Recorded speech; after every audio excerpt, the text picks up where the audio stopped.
The Orange Bowl in Miami, Florida, very close to being filled to capacity tonight on a marvelous evening. Inordinately high number of those from this part of the world. 0-2 this season would rank number 1 and number 2. That's the situation for the Miami Hurricanes. Carlos Huerta, number 27, about to kick it off to the Orangemen. To the dual safety, 44, Terry Richardson, a freshman from Fort Lauderdale.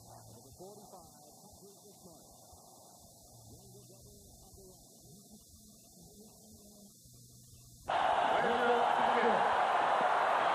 Kick is going to come down to Ismail. 1 yard deep, he'll return. Will not make it to the 20-yard line. And let's take a look at the offense for the Syracuse Orangemen. It will be Marvin Graves opening at quarterback. Behind him, Dwayne Kennan and David Walker.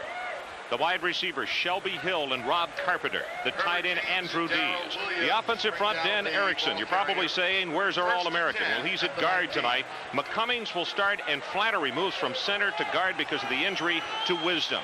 The tackles, Mike Bernard and Turnell Sims.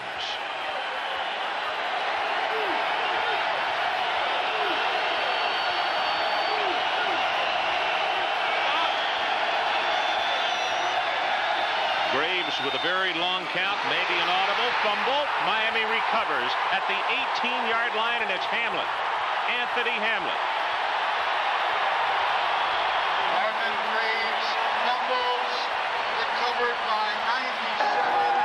Anthony Hamlet, first down, Hurricane. They tried to spread out this Miami defense, Ron, but they just got too much penetration early. That's what really destroys option football. Miami's defense has shut down option football in the past. Syracuse must do some things. Rusty Medeiros, good job of penetrating into the quarterback space. Graves couldn't handle it that quick. 15 scores, 30 possessions from this segment of the field for the Hurricanes. McGuire to the short side at the 10 and very close to a first down. Let's take a look at the starters on offense for the Canes tonight. Greg Erickson out of West Palm Beach opens at quarterback. Behind him, McGuire, who just carried the ball. He's at fullback. The tailback is Wesley Carroll. The wide receivers and all very good ones. Randall Hill and Lamar Thomas. Rob Chudzinski, one of the seniors, playing his last home game tonight. Darren Handy is the center. The guards, Luis Cristobal and Claude Jones, and the tackles, Mike Sullivan and Leon Searcy. Those tackles, very good ones. McGuire going to be pushed back, and he will lose yardage as Mitchell comes across number 50, the freshman out of Harrisburg, Pennsylvania. And it's going to be a loss of about 3 in the play. 83, JoJo Wooden. The loss is 3 yards, 3rd down and 5. Dennis Erickson in his second season as the head coach here with the Miami Hurricanes, coming down from Washington State. Ball is placed at the 13. It will be 3rd down, and the line to make is the 9.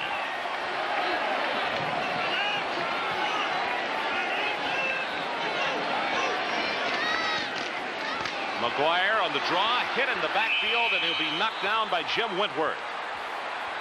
So the Hurricanes are going to have to come in with the field goal attempt after getting the ball in great field position at the 19. Number 77, Jim Wentworth, and Jordan Rooks, number 91, have been sharing that right tackle spot for Syracuse. Wentworth better against the run. That's so far what Syracuse is trying to do. Shut off the run early. 10 of 13 for Carlos Huerta this year, and make it 11 of 14 as he splits it. So Syracuse dodges a touchdown, but they give up the field goal on the fumble from the first play from scrimmage. Ron, great confidence builder for the Syracuse football team. Both the offense and the defense from that stop. Now the offense can get back and say, hey, listen, guys, we turned it over, yes, but hey, look at the way our defense is playing. Let's go out and show them we can play football like our guys on the other side of the line. For the defense, their number 1 goal is to shut down that running game, and they showed they could do it in a key situation. Celebrating 18 years in the South Florida area. Now let's take a look at the decade as far as the Miami Hurricanes are concerned. Let's go to the 60s. 55.4% winning, 2 bowl games in the 60s, but then in the 70s, no bowls, less than 40%. But then in the 80s, 3 national titles, 8 bowl games, almost 84% winning percentage. All of that in the decade of the 80s. Well, I think some of the credit should go to Howard Snellenberger. He turned this program around. He did it with some good, hard-nosed football, running the ball first, and then recruiting those great line of quarterbacks that he had for a while. Kelly, Kozar, and Testaverde. They all just made it go here. Kickoff.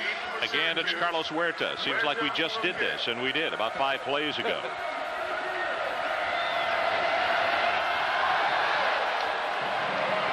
It will come to Ismail again, this time at the 2. Breaks off the tackle. Caught from behind at the 25-yard line, and it's Casey Greer stopping him after a 22-yard return. Let's take a look at the Miami defense, which we did not get to show you just a moment ago. For the 4-3, Russell Maryland and Shane Curry, the defensive tackles. The defensive ends, Anthony Hamlin, who recovered that fumble, and Rusty Medeiros, who caused it. The linebacker in the middle is Michael Barrow. At the outside, Darren Smith and Maurice Crum. Cornerbacks, Roland Smith and Robert Bailey, and the safeties, Charles Farms and Darrell Williams.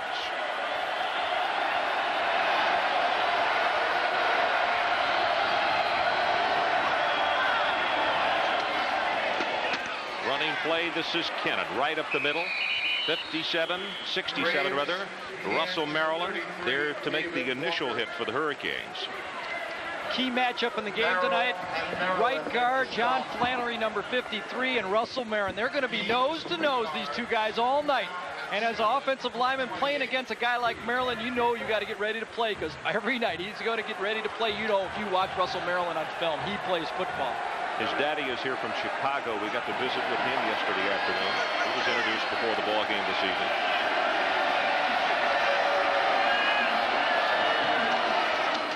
Option to the left as a flag goes down, and the pitch to Walker. Nice spin move. He's going to move it out across the 30. Maryland again there on the stop, and now let's check the flag.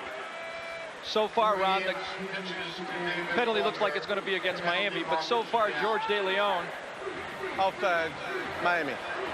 So far, offensive coordinator George DeLeon has tried to spread out this Miami defense. Miami is going to like to stick with the zone coverages. They do not like to play man-to-man, especially against option football. So they're going to try to spread them out and try to run that option against a little softer corner.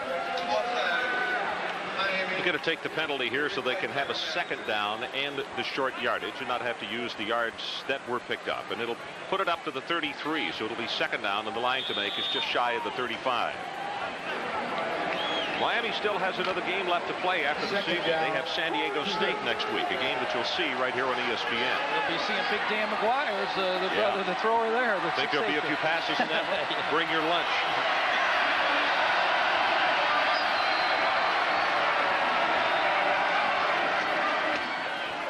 This time the fullback, and another flag is down as Kennan takes it for the first down. I think it's the same call. Miami is cheating that line of scrimmage so much they're getting called for in the neutral zone. There you can see it real obviously. It's the right end, Rusty Medeiros, who's offsides just a little bit. Actually, it looks like a couple, 2 or 3 guys could have been offsides on that play. That's their attack, though, Ron. You know that they like to get close to the ball.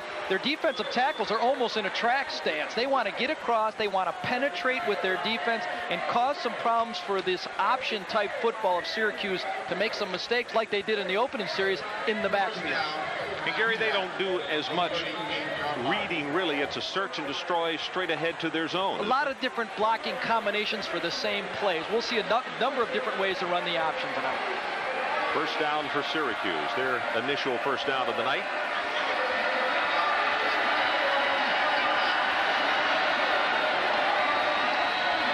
You see the middle linebacker creeping up. Barrows, they come with the option. Graves will have a couple to the 40.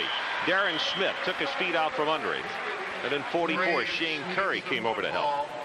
Coach Dick McPherson, 10 seasons at Syracuse, 65 wins.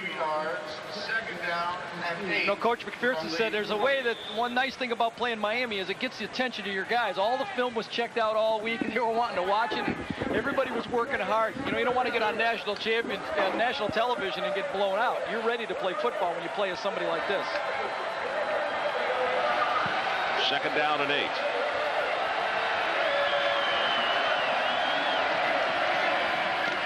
counter option. Now Graves going to drop back to throw. Going to go long. He just puts it up very, very high to Carpenter. It is incomplete at the 15. Robert Bailey on the cover. Graves' pass is intended for number 7, Rob Carpenter. This pass was thrown off the option play. Little option action in the backfield. Graves comes down the line of scrimmage and simulates the option. Watch, he turns, simulates the option, and then drops back. All the linemen are behind the field. Watch Russell Maryland, though. He's going to get in his face. It was, actually, I think it was 97, Anthony Hamlet. But he throws the deep ball.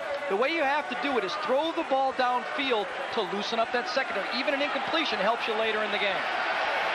Third down.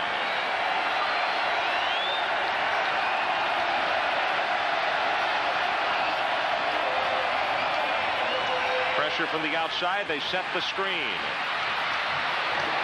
to the 45-yard line, and Barrow makes a great tackle on Kennedy. He cut right in between the blockers, and Syracuse will be 3 yards shy.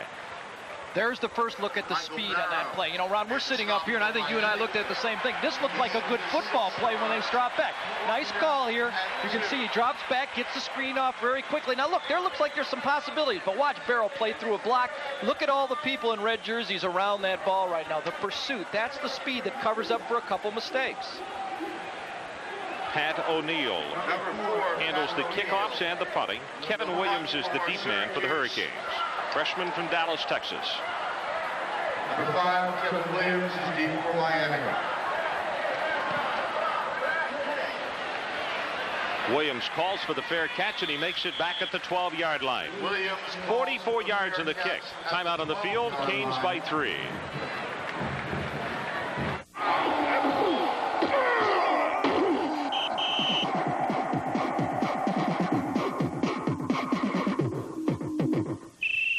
Ready? 10, 29, hot. That's right. Hey, I can imitate almost anything, but no one can imitate the pump. The original, the pump. From Reebok.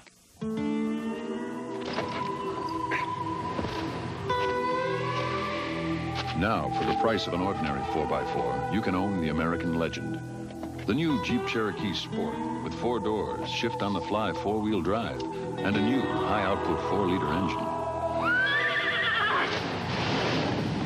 It's a whole different animal. Save $2,500 on 1990 Cherokees, or get up to $700 on 91s. At BASF, we don't make the house, we make it warmer. We don't make the suit, we make it racier. We don't make the meal, we make it healthier. We don't make the music, we make it clearer. At BASF, we don't make a lot of the products you buy. We make a lot of the products you buy better. BASF, the spirit of innovation. ESPN's College Football Saturday, Syracuse at Miami, is brought to you by Jeep. There's only one Jeep. And by BASF, the spirit of innovation. Great shot of the water and the lights here in South Miami. The Orange Bowl, and of course, the Hurricanes and their seniors, as we told you off the top of the telecast, they have never lost a home game in this stadium. Erickson back to throw on first down, but nobody behind him, and it is complete to Carroll. Wesley Carroll right in between 2 defenders, and that's going to be good for 10 yards in the first down. Now let's take a look at the Orangemen on defense tonight. Kevin Mitchell, and we'll call his name a lot tonight, is the nose guard. George Rooks and Frank Conover are the defensive tackles. The linebackers in the middle, 2 other guys that are extremely active, Glenn Young and Matt Conley. The outside backers, Brian LeBaron and Garland Hawkins. In the secondary, Usman Baree and Dwayne Joseph are the corners. Rob Thompson and Greg Walker are the safeties. Walker normally the starter at cornerback, but at strong safety tonight. Pressure to the outside, and Erickson throws it complete to Wesley Carroll. breaks by one tackler, and he goes down at the 31. It's Glenn Young who tripped him up, one of those young middle linebackers. Defensive coordinator Norm Gerber is going to try to stick with his 3-4 defense. There you see number 49, Dan Conley. The problem is he gets matched up with people like this. Carroll, Dan cannot stay with him. I'll tell you what, though, Dan Conley can do some other things. The freshman is the leading tackler on this football team, and he can sack the quarterback. You'll see him line up in a number of positions, but that's a tough matchup for him. Down to play with here with second down and short for Miami. But they won't do that. McGuire from about an 8-yard set takes it from the top of the eye. Kevin Mitchell makes the stop, and it looks as though he has the first down. He's in the vicinity of the 34. The Syracuse defense is giving up 142 yards in rushing. These front three players, Kevin Mitchell, number 50, number 91, Rooks, they have to push and they have to shut down this running game. If Syracuse has to commit more people to stop the running game, they're going to be very vulnerable on the pass. Those front three people, 99 Conover, 50 Mitchell, and 91 Rooks, must play the game of their life tonight.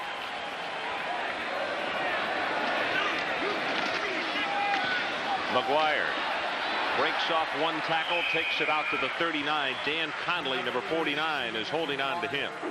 You remember that earlier game we had this year against Michigan State?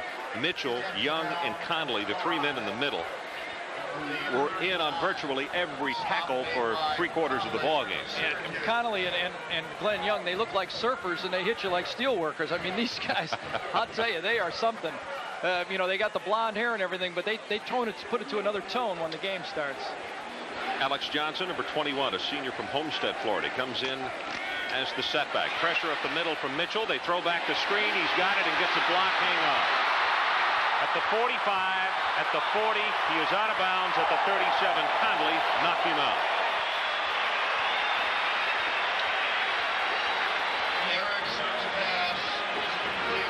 A little throwback screen here, and Alex Johnson is the recipient. Very nice play. Got Mitchell coming in there, puts some pressure on him, but Craig does a nice job of sucking it back and holding on as long as possible. You can't give it away too fast. And then Alex Johnson, boy, there's a lot of room right here. This could have gone a long way, but he actually runs by a couple blockers that he had right there because of his quickness, and they get it very fortunately pushed out of bounds for the Syracuse defense. Johnson stays in the ballgame. He gained 24 in that last play. Erickson over the middle, Wesley Carroll at the 28. Conley makes the stick on him. That time Wesley Carroll was covered early. Craig Erickson looked at him, then he looked away to look for somebody else, then he came back and Carroll found himself open. That's nice. If you can do that, if you can look at a receiver, look away, and then come back, I think they need a little more pressure. That's the problem. The offensive line is doing his job. Carroll now 3 receptions for 30 yards already in the football game. Carroll's the #1 receiver on the football team, and the slot receiver catches a lot of balls. Well, they didn't quite pick up the first down. They will spot it just shy of the 27-yard line. You just joined us. 6:55 left in the opening quarter. Hurricanes 3-0. Play action, great fake. Carroll is open. Nope, Chudzinski hits him, and it's inside the 15. Both receivers were almost side by side. Chud is the man he picked out. You're right. Chudzinski was almost covering Carroll on that play. Erickson almost looked for somebody else. A little bootleg action off the run game right here. He's going to go to his right and then double back on a little naked boot. The receiver comes across, and then Chudzinski delays and comes out to the flat. Look at Carroll's even in position to block. Chudzinski, 4th leading receiver on the football team, has a history of coming up with the big catches in big games. Erickson is perfect so far. 5 of 5, 68 yards as McGuire comes back in at the fullback spot. 5 yards is going to be stepped off because of the movement on the line of scrimmage. Luis Cristobal, senior from here in Miami. Dead ball foul. False start. Miami. Still first down. Terry Monk, our referee tonight. Dan, Ron, I was trying to think what I was going to say. Ron, Bob Bratkowski, offensive coordinator, said they were going to show a little 4 wide receivers tonight, something that they haven't showed this year, and they're in the game with it already. 3 to the left as Carroll is set slot to that side. And Hill is to the short side of the field. And and that's the direction they run it. McGuire, nice move at the line of scrimmage, and looked for the world as he was going to be tackled for a loss by Mitchell. Mitchell did trip him up. Same thing that Syracuse is trying to accomplish with their offense and spreading people out is what Miami always features. They spread the field, especially the wide field, the wide hash, and then they try to run power football at you. And it's so difficult if you don't have people that can match up man-to-man to play a zone clear across the field like that. Well, let's see. It's going to be a second down at about 12 yards.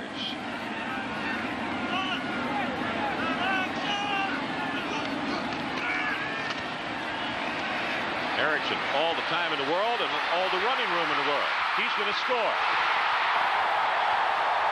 Erickson leaps for the Hurricane touchdown.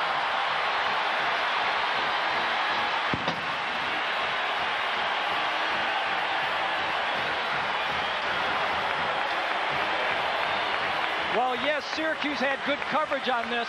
The problem was they had no pass rush on this play. Watch Craig get back there. He looks, he looks, he looks. It's just a zone defense, but they're matching up. And when he runs, Ron, this is a 4-6 quarterback right here. He splits right up the middle and scores the touchdown on the scramble. Well, there is the record by Carlos Huerta, 136 consecutive extra points, and he is the new NCAA leader, and that is the reason for the celebration on the field. Let's take a break. Recently, Four Wheel and Off-Road magazine tested the latest imports and domestics to determine this year's 4x4 of the year. The winner was then tested against past 4x4 of the year winners to determine the best of the best. They compared power, performance, and handling. And when it was over, Jeep Cherokee stood on familiar ground. Save up to $2,500 on 1990 Cherokees or get 50th anniversary discounts on select 91s. A little brains, a little luck, and a lot of late nights. A good family, a good spot, and some good advice. That's the way it's supposed to be. And USF&G is standing behind me. That's the way it's supposed to be. And USF&G is standing behind me.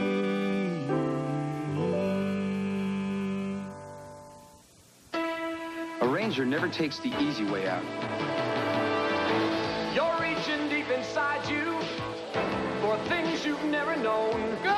That's why getting into the Rangers is tough and the training is tough. Be all that you can be. So it makes me feel like I'm part of something really special. Be all that you can be. And I'm not the only one. Get an edge on life in the Army. Welcome back to the Orange Bowl. Ron Franklin, Gary Danielson, and then Dr. Jerry Punch. Here tonight, the matchup between Syracuse and the Miami Hurricanes. And the locals are enjoying it. 10-0. They have gone on top with 5:21 left to play in this opening quarter. Carlos Huerta into the record books. 136 consecutive point afters. I think he got a little pumped up. He sends this one 5 yards deep, and this smile will not return it. One more look at it. Watch the protection he's getting from his offensive line right here. You sit, you look, you survey. This offensive line has been there all year. You split the middle, and Craig is a very fast, mobile quarterback. But I want to show you something here. Let's look at it from the sideline here. I think Craig's down at the 2 right here. As he breaks, his knee definitely goes down as he scrambles up the middle. Once it goes down, he's down, and that's a 2-yard line. And Ron, as we saw last Thursday against West Virginia, that's not a sure touchdown when you're on the 2. The bad things can happen. South Carolina, West Virginia. West Virginia drove it down there, and what Gary is referring to, did not put it in. They wound up being intercepted.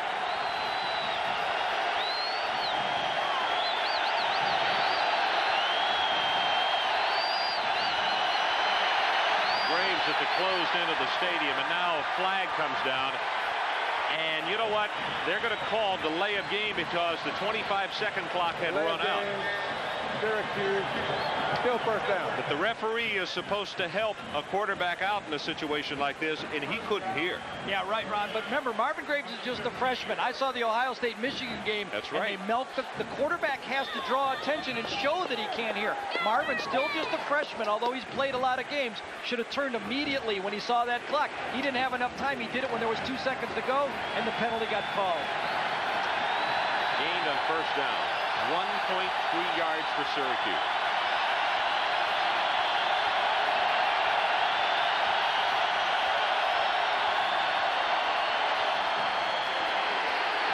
Graves wanted to pitch, no place to go. Rusty Medeiros was all over him. Rusty Medeiros is just a freshman. He's got his opportunity to play when they move Shane Curry into tackle. He's a great pass rush man, but this time he forces quarterback Graves to turn in and not pitch the ball, and then he's quick enough to make the tackle. We talked to defensive coordinator Sonny Lubick. He said Rusty Medeiros will be an All-American before he leaves.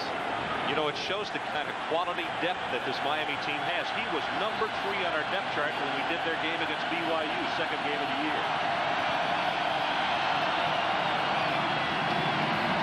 Drop play to Richardson. No, what a fake, and the throw over the middle is complete. I beg your pardon. Great fake by Richardson up the middle, held onto it and throws it for the first down out to the 42. Well, that's what they fake for, Ron. What? Get it up there, he puts the ball out, and then he puts it on his hip very nicely. I think Syracuse must do this tonight to be effective. They have to throw the ball, and Rob Carpenter is one of the best I've seen all year. The nice 15, 18-yard crossing route is there. This pass defense for Miami is vulnerable. Well, one help for Graves here is he is getting a little bit farther away from the horseshoe end of the stadium, which is where the student section and a lot of the Miami fans sit. Graves with the option, tries to turn it up. There's just not a lot there. Mo Crum comes up to make the hit. He was very doubtful for tonight's ball game. In fact, he really didn't work out this week. Crum with an injured ankle, but he said he'd be set to go, and he looked like it then. Still, they're not going to give up on the option. They have to make it go tonight. We talked in our pregame. They have 3 phases of their offense: power run, option run, and the passing game. Even if it's not successful, they just can't give up on it. They have to stay with it. 3:35 left in this opening quarter. 10-0. Canes lead. Graves wants to throw. He will be sacked by Hamlet. Shane Curry was also right there pressuring. What a game so far by Hamlet. A recovered fumble and now a sack in the first quarter. The junior Anthony Hamlet is this time reacts to the option play and then the pass. Watch it. Looks like option for a minute, but look at the penetration. He gets knocked down, gets right back up on his feet, and makes the play. Great athletic ability and really a good job. These two ends have not faced option football this year, and they're handling it extremely well right now. Dick McPherson's ball club faced with a third down. They need to take it to the Miami 48 to pick up the first. Ball is fumbled by Graves. He makes his own recovery. Wow, that is 2 mishandled footballs by Graves in the first quarter. We talked to Dick McPherson about Marvin Graves. He said sometimes he gets a little too wired early in a big game. This time, he just handles the snap. Good possibility. Dan Erickson, the new center, you know, he's in a big game also. You just can't play him at all on Marvin. You know, I'm wondering if Mark McDonald, the junior quarterback who's throwing about 75%, might be featured a little bit tonight before the night's over. Could be. Pat O'Neill standing back to punt. I think the point about Erickson, the backup center, is very well taken with Flannery moving over to guard. O'Neill, great coverage kick. Williams all the way back to the 8-yard line. He's going to return it. Needs one block and turns the corner. Out of bounds at the 31. Let's take a break. 1:44 left in the opening quarter. Canes 10-0.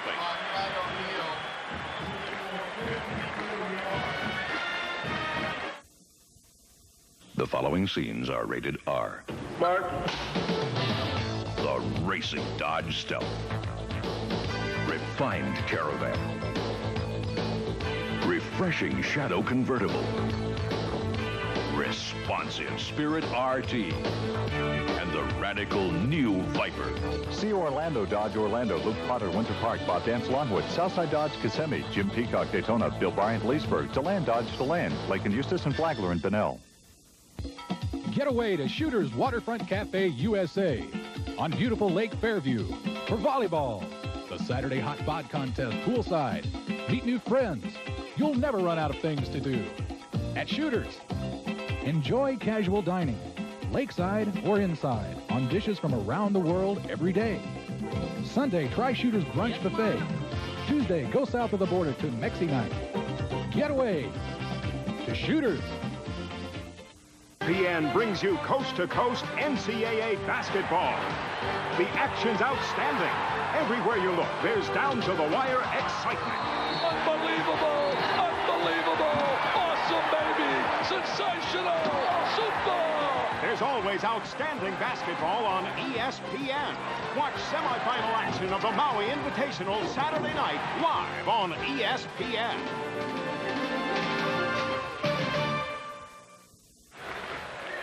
Boy, the Maui Classic, everything going full steam with college basketball. 10-0 our score. Gary and I talked about speed off the top of the telecast.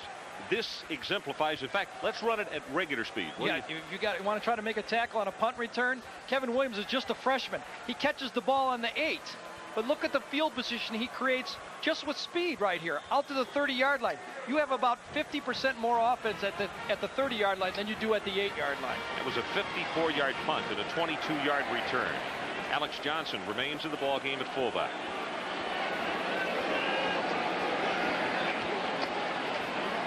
Erickson over the middle. Bethel drops it.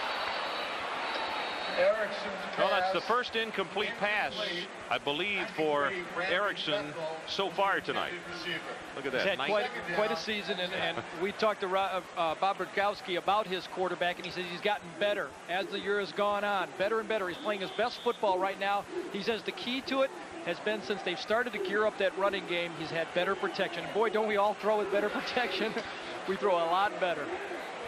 You know, the reason Alex Johnson is playing so much tonight, Leonard Conley, who normally is the backup or equal time with McGuire, was suspended from the team this week. Pass over the middle, incomplete, same route, and Chudzinski couldn't hold on. Little different, Ron. This time Syracuse brought the blitz. They brought both linebackers in that time, and it was a little hot receiver blitz that time. Craig is going to come back. He reads his keys, and he throws it on the run right here to his hot receiver, and that's just a drop. You know what's so tough about stopping this offense for Miami, Ron, is the leading receiver, Wesley Carroll, has 47 catches. But the number 2, 3, and if you count the 2 tight ends combined, all have 36, 36, and 33 receptions. But so who do you stop? There's 4 guys.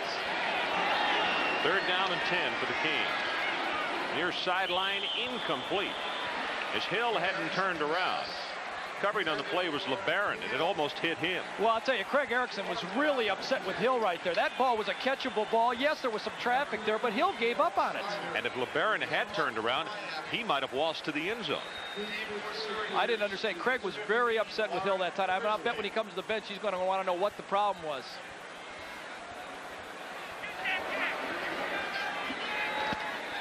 Snyder's punt. Frisbee backing up all the way to the 13-yard line. What a great open field hit at the 38. Wow, one Miami player was there, and that was Charles Farms, and he just unloaded on him. 47 yards in a kick and 12 on the return. Let's go to Dr. Jerry Punch. Well, gentlemen, we talked about defensive coordinator Norm Gerber and another Syracuse staff being so impressed with Miami by watching film all week long. We asked Norm, I said, hey, who's up in the booth today, by the way? Should Miami be ranked number 2 in the country? And he said, yeah, they should be ranked any better than number 2. He said, do you believe in the coaches poll? He said, no, we think maybe in the AFC Central. So Miami's certainly an awesome ball club, gentlemen. All right, thanks, Doctor. A lot of people that agree with that. Wooten comes in, along with David Walker in the backfield for the Syracuse Orangemen.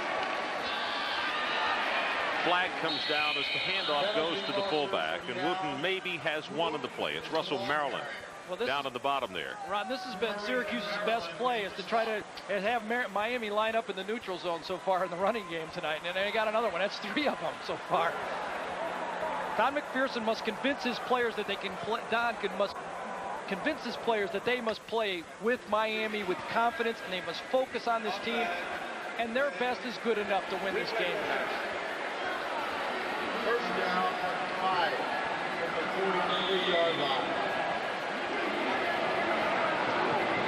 Dwayne Kennan checks into the ball game, replacing Wooten at fullback. So with the penalty, it's a first down and 5. About to hit 1 minute left in this opening quarter.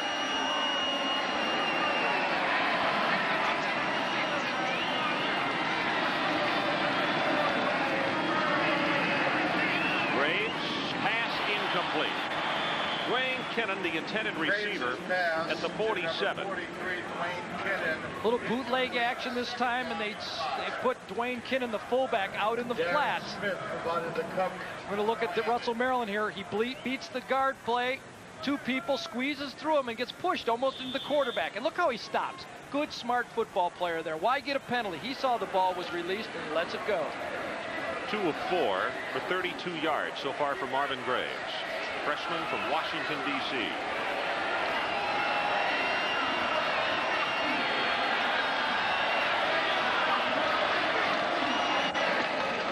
This time it is Walker, and he barely gets back to the line of scrimmage. Rusty Medeiros. So Syracuse trying to stay with that game plan, Gary, trying to run the football, and it has been virtually impossible so far. I like that they haven't given up on their game plan. They have to stick with it. The idea has been to spread the Miami defense out. Their tight end is looking like 3 wide receiver. He's not in a close stance. And the linebackers, number 45, Darren Smith, is having to reduce and play almost a secondary position. But problem is, the 6 guys left are stopping him. Look at tonight, not even a yard average.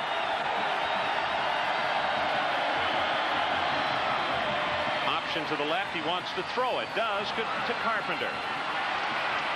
Carpenter will go down, loses the football, and has been picked up by Miami. Robert Bailey.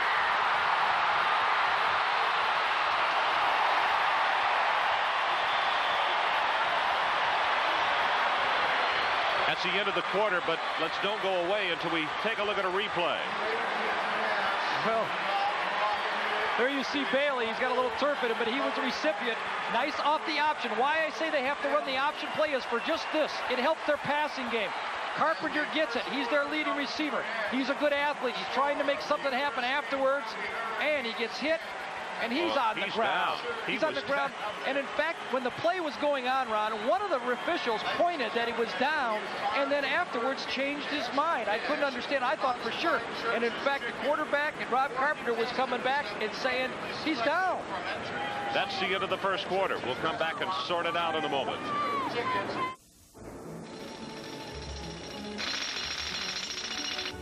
A new high-output 4-liter engine. Anti-lock brakes. And exclusive shift-on-the-fly, full-time 4-wheel drive. Make Jeep Cherokee the ultimate vehicle for the hustle and bustle of everyday life. Save $2,500 on 1990 Cherokees, or get up to $700 on 91s.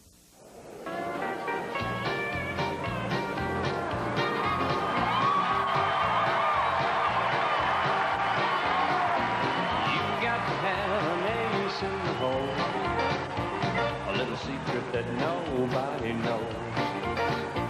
No matter what you do, no matter where you go, you've got to have an ace in the hole. Bud Light proudly presents George Strait. Oh, here we go! Whoa! You're dust, baby. Zombie blood! How you like me now, baby? Got good life insurance?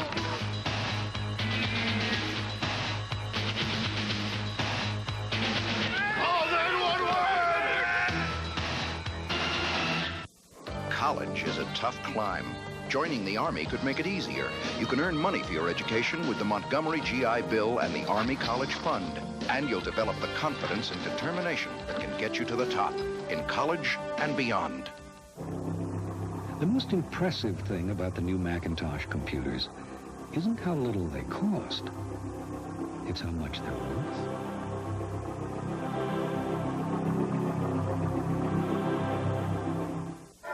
far do you think it is? Oh, about 140 miles. And there ain't a thing out there. Reliability isn't a sticker you put on the windshield. It's something you darn well better design in from the start.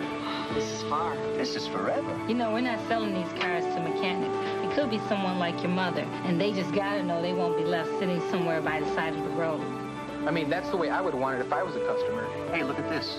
Civilization. Sort of.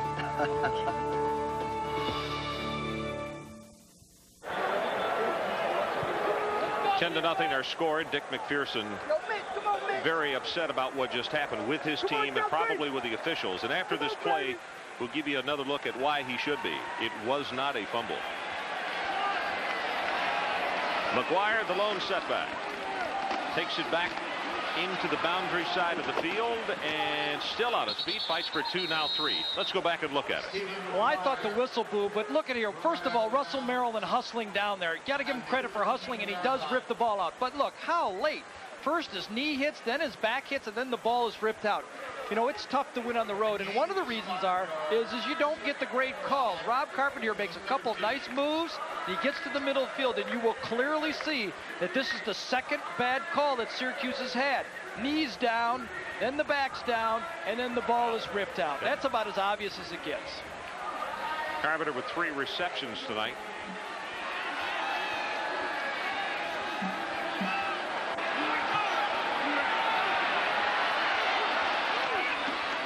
Blitz is coming. Pass complete to Carroll. Rob Thompson will drag him down at the 5-yard line.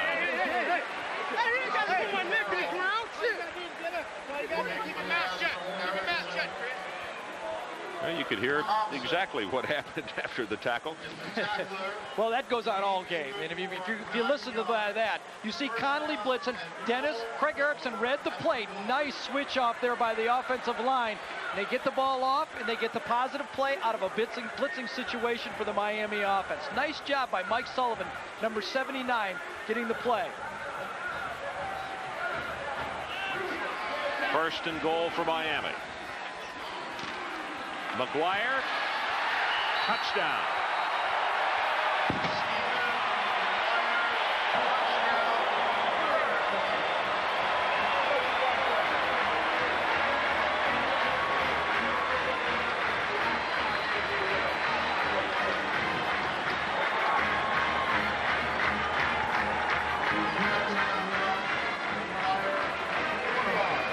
Just pushed it in with their basic formation right there, but number 70, Claude Jones, is coming off the field with a little bit of limp right now.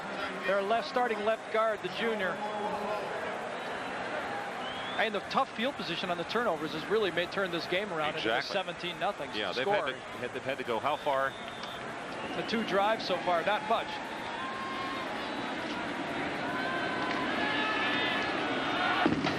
Huerta has the extra point. Now the Canes on top 17-0. And Gary, you're right. The 2 turnovers in very comfortable field position for Miami. This offense is tough enough to stop anyway, but when you give them field position, there you see that front line. This is an offensive line that has been intact all year. Searcy, Jones, Handy, Cristobal, and Sullivan. They've started every football game for this team, and really with any running game or passing game, you know, you got to have those guys pushing up front, and they've turned it around. They've played better football. Let's take a look at what is coming up next week here on ESPN. It all begins at 11:30 Eastern Time. Chris Fowler, Lee Corso, and Charlene Hawks with College Game Day. They set the table, and then the first game of our doubleheader next week. Number 2 Miami at San Diego State. That's at 4 o'clock Eastern. And Gary and I will be in Tallahassee, Florida. Number 5 against number 9, Florida at Florida State. Sullivan and Louis Cristobal, both are seniors. Part of that tandem that Gary was talking about of the offensive line that both has done seniors, such a magnificent job. Both fifth-year seniors, both have graduated already. They're ready. They're in grad school, and a real tribute to college football, those 2 guys. Huerta's kick will hit the cone, so that's a touchback. Hits the pin. And let's go to Tim Brando and get an update on college football. Tim? All right, thank you, Ron. Arizona State is driving late in the game against Arizona. They're down by 21-17. Paul Justin intercepted by Bobby Rowland. And Arizona hangs on. They are going, of course, to the Aloha Bowl to take on Syracuse. And unfortunately for Larry Marmie, it could be his final game at the helm in Sun Devil land. Back to Ron and Gary and Dr. Jerry Punt. Thanks, Timmy. Come from behind effort by Arizona in that ball game as Arizona State had led early. Richardson and Kennan, the setbacks for Syracuse, and look at how they're lined up. The fullback just a couple of yards behind the quarterback, and the tailback 5 yards behind him. Graves back to the line of scrimmage, and that is it. Medeiros is down in the bottom of the pile someplace. So the storyline of this one so far as we begin the second quarter, Syracuse 2 fumbles deep in their own territory. Miami 10 points off the takeaways. Erickson 6 of 9, 77 yards, 1 rushing touchdown. And Huerta, NCAA point after record, now with 137. And I guess maybe a little asterisk around one of those fumbles because that was really a bad call on the second one. And that was a big fumble return that got it in position right there.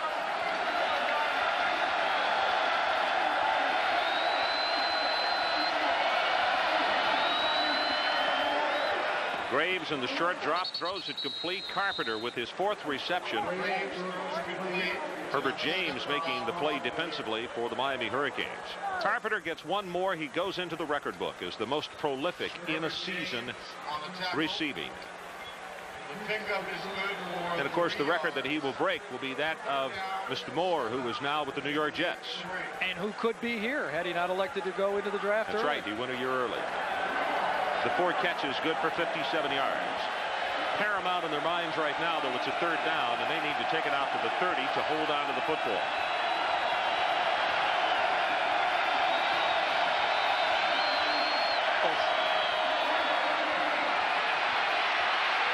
Graves has it complete over the middle to Hill. And you know, I almost said J.D. Hill. That's his father. He's a freshman from Phoenix, and that's good for 22 yards. The front 4 for Miami is going to try to put the pressure in the passing situation. Russell Maryland is the key guy, and sometimes you stun him. This time the 2 tackles are going to cross. Curry goes inside, Russell to the outside, but nice job by McCummings coming off, pushing Curry inside, and then coming off on Maryland to give Graves enough time to throw the football. McCummings, one of the captains of the ball club. His father is president of Cheney State. Graves is now 5 of 7, 79 yards. Option play into quick pitch. Hit and knocked down at the line of scrimmage. I'm telling you, Terry Richardson had no place to go. Let's go back down to Dr. Jerry Punch.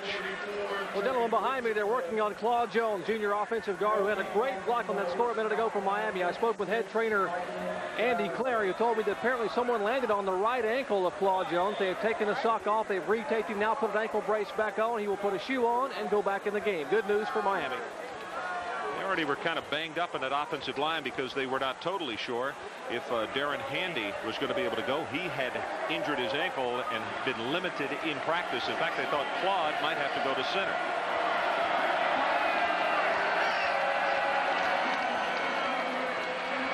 Graves in the play action hit, fumbles the ball. He makes his own recovery as Russell Maryland is right there on him. And Gary, this is now, if you count that as a rush, 6 rushing plays that Syracuse has gained no yardage. Well, they're trying to do some things by spreading the defense out, but they haven't been able to control Maryland yet. He gets around Flannery. Not a bad job, but got there a little too quick. You know, Marvin has to read that hole up the middle. If it's there, he has to take it and make some things happen running the ball up the middle. He's not going to get a lot of time to throw the ball against this powerful pass rush. And for people who didn't see the game against Michigan State, we saw him run very adequately that night. He's very capable. He's a player.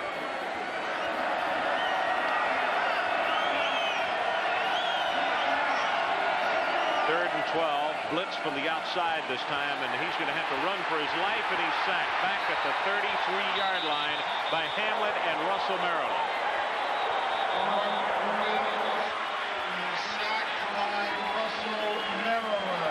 Flag deep downfield at the 38-yard line of Miami. We'll see what that is all about, and the Syracuse players are pointing we'll take the penalty. Gary McCummings, one of the team captains, is standing there, and he started signaling down the field. The only thing that I can think of is holding in the secondary on one of the receivers back there. Holding on Miami will be assessed from the previous spot. It'll still be third down. The bottom left-hand side of your corner right here. Let's see if we can pick up the hold in the secondary. Really don't get a quick look at it, but evidently it was on the bottom of your screen right there. It looks like Robert Bailey might have grabbed on. And that's a big first down. That's about the first break they've had so far tonight. Let's see if they can move the ball and get something on the board. So now instead of a third down and 12, it's going to be third down and 2. Third down. This is a play that I think should be an automatic first down. Because as an offense, you never know if that's the guy you were going to throw to. In the pro game, it's an automatic first down. And in college, I think it should be too, because you put your quarterback at risk holding in the secondary. Syracuse comes out of the huddle and calls a timeout because there was only 8 seconds left on the 25-second clock. And they were bringing in a short yardage offense. So we'll go away for a moment. We'll be right back. This is the amazing new GE Crystal Clear cordless telephone, which comes with this ingenious any-room recharge cradle. So you can recharge it in any room you like. Of course, it also has this remarkable crystal clear sound. There. You hear it? Of course you don't. There's virtually no static, so there's nothing to hear. The new GE Crystal Clear cordless telephone. You have to not hear it to believe it. Okay. All right. For you. He's not taking any calls. Seems to me a new car warranty should cover the entire car for many miles. Now take Ford Taurus. Its basic warranty ends at just 12,000 miles. But the basic warranty on the new Cutlass Supreme goes a bit farther. Like from New York to L.A., back to New York to L.A., to New York to L.A., New York to L.A., New York to L.A., to New York to L.A., to New York. Plus a trip to Anchorage, Alaska. Cutlass Supreme with its bumper-to-bumper plus warranty. Here's one car that does it all and does it right. Hey, Dad. This is the new generation of old. I could take a taxi. No, don't worry, Dad. I'll drive you. Total safety? I suppose we could all stay home or ride around in M1 tanks. But we're working on practical solutions. Honey, we're never going to make it.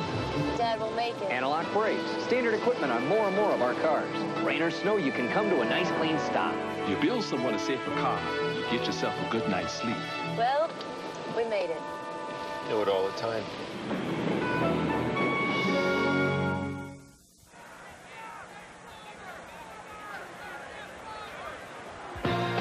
ESPN's College Football Saturday, Syracuse and Miami, is brought to you by Oldsmobile, who invite you to stop by your Oldsmobile dealer and see what's new from the new generation of Olds.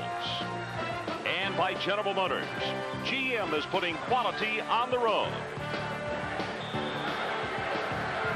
The night lights of Miami, Florida. 10:16 left until halftime. It's the Hurricanes 17-0 in our situation. Syracuse with a third down and 2.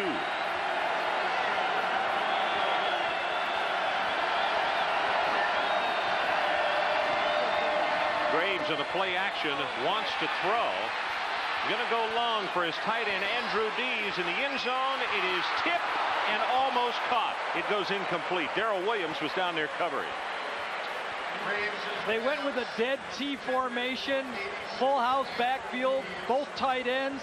Miami came up with a 9-man front, little play action pass, and they tried to slip the near halfback out in the flat, but he wasn't there, so Marvin has to do a little scrambling and looking around. And the only guy he's got out besides the man in the backfield is the tight end. And Dees goes up, and he has a shot here. 1, 2 off his helmet, but a good job by Williams to read his keys and get back there on the deep pass. Tough ball to catch that has been tipped, and you're falling backwards. Pat O'Neill about to kick it away to Kevin Williams. Another booming spiral. O'Neill has done a great job. We didn't see him early in the year. That one's going to bound into the end zone as it hit at the 1 first. 47 yards in the kick. Miami will take it over at the 20-yard line. Well, coming up tomorrow, what's on schedule here on ESPN? NFL Game Day with Chris Berman and the guys. That kicks it off at noon Eastern time. And then after the afternoon games are over, they'll come back at 7 o'clock Eastern and show you and tell you what happened. And that previews what is about to come at 8 o'clock Eastern time. The Seattle Seahawks and the San Diego Chargers from the AFC West. Mike Patrick and Joe Theismann will be there to bring you the story. Alex Johnson continues to work in the backfield far more than we have seen him in a while. Erickson, pressure on him. Ball is incomplete. And for one of the few times tonight, Craig had to rush a pass. Well, that's the key. I mean, they've got so many weapons out there. They're so hard to stop. We talked about it. From their first to their fourth receiver, there's only 3 catches. Three of them are tied for second place, basically, so you really can't double anyone. And the pressure is the only thing that's going to stop Craig from having a big night. You know, the play that I look for here now, and we have not seen, at least shortly, they run a pass off a counter that we saw open against BYU at least twice, against Florida State, against Notre Dame. It's worked against everyone. It's so hard to do it to read because all the people block. They run protection. Well, Alex Johnson left. He's telling me that they got 2 men in motion. Pass thrown to Bethel, complete at the 26, and he will be knocked out of bounds. Erickson, throws complete to 93, Randy Bethel. They had Alex Johnson going in motion, but Craig audibles, and a couple people have to shift. Randy Bethel reads it, breaks out to the flat. Craig thought it was going to be a blitz, and he hits Bethel, the number 5 receiver, leading receiver on this football team with 16 catches. He's averaging 9.9 yards. You know, Craig's just so much in control with this offense. He's a different player than what we saw earlier in the year. 3rd down. They need a couple. Canes on top, 17-0. About to hit 9 minutes remaining in the first half. And now Erickson comes out and says, let's call a timeout. So everyone at home wants to know, how do you stop these guys? Well, I don't know if you really do stop them. They're averaging, 504 yards a game, and they run the ball well, and they pass the ball well. But really the key to stopping them, I think, Ron, is the way BYU went at them. You have to have some offense. You have to make them force a little bit to score as many points. So if your offense is having an off night, you're in for a long game against this team. Well, and of course, earlier this evening, what happened with the 2 turnovers in Syracuse, giving him the football so deep, really didn't help things. Here are the Big East standings, so to speak. Miami 2-0, Syracuse 1-0-1, Pittsburgh 1-1-1, Boston College 0-3. The beast of the Big East. That's a good one. You'd think these guys would graduate one of these years. I think I've been seeing them for 10 years in those 2 seats right there. You know how to say matriculate. No, but the one thing that you want to do, it sounds like the oldest cliche in the world, but when you're on the road, you want to take the crowd out of a football game, and you don't want to turn the football over. Well, Syracuse, through their turnovers, has brought the crowd into the ball game, and when Miami gets a couple of turnovers in 1 quarter inside the 20, right, you're in deep world of hurt. You're in deep trouble anyway, no matter where they get the ball. But when you get it there, it's, you can play good defense and they can score on you. Right. 3rd down. They need the 30.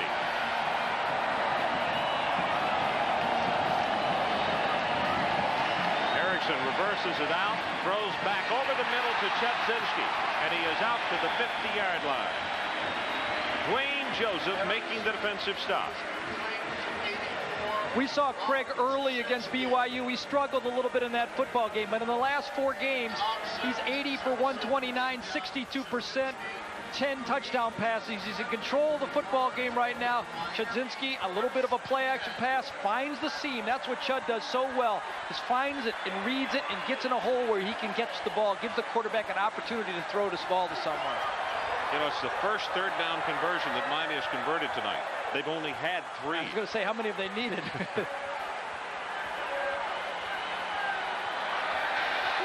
Erickson's pass, that one well overthrown. Looked like a little mix-up in communications as Kevin Williams did get bumped. Now, he can come back in bounds if he's bumped up. No, freshman number 9, Dwayne Joseph, is the one who made the play on that thing, knocking him out of bounds. Did a good job.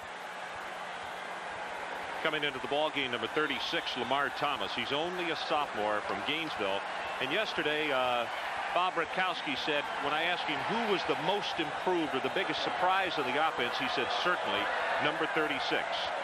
His football play and not his hairdo. Lamar Thomas has done some good things for him, averaging 19 yards a catch for this offense.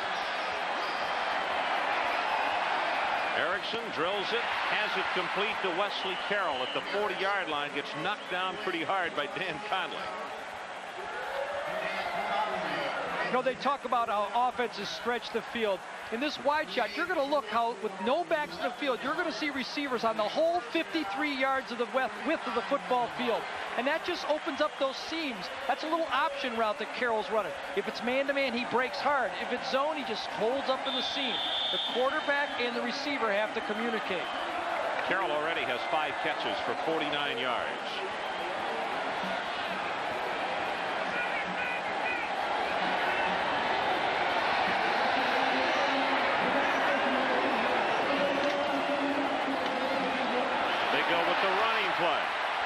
Johnson crosses the 35, and he is down to the 30, and that's close to another Miami first down. Conley on the stop. You pass, you finesse, and then you come back with the hammer. Watch on the left side, number 79, Mike Sullivan and Louis Cristobal pull around. Watch Sullivan get his hat on somebody in the secondary. That's what that pulling tackle can do. Nowadays, the offensive line coaches like to have the big guards and the tackles that can run just for this play right here, because you're pulling them from the backside and trying to get them in front of your running back for that counter trade type play.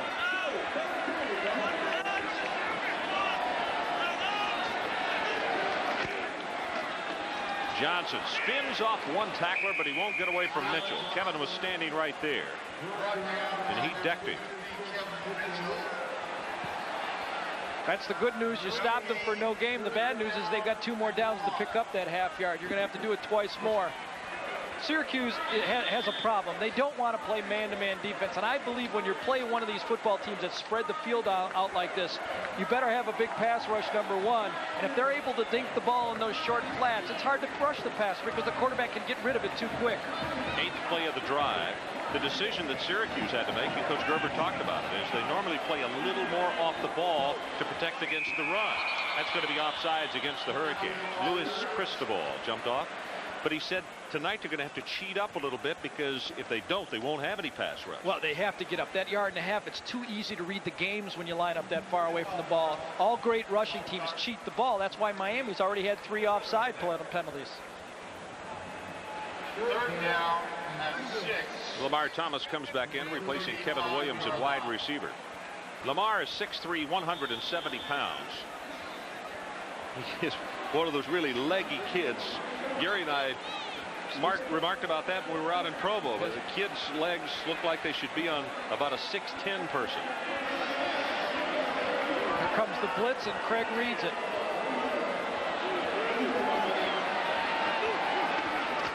He did pick it up. Quick pass, incomplete. Chudzinski tried to grab it in with one hand, couldn't make it. And it's going to be 4th down for the Hurricanes. The linebackers are going to be coming full speed. What do wide receivers in this offense have to do? Oh, they catch a lot of passes. This time he has to check in. He's going to be blocking on a linebacker, Wesley Carroll. He's the leading receiver. This time you got to get in there.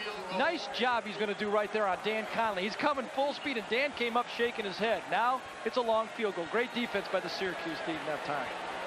Carlos Huerta, and this is going to be a 53. Let's make it 50. Yeah, it's going to be 53 yards. He was kicking them from this distance in practice. We saw him hit the crossbar right from this mark early in the practice, didn't we?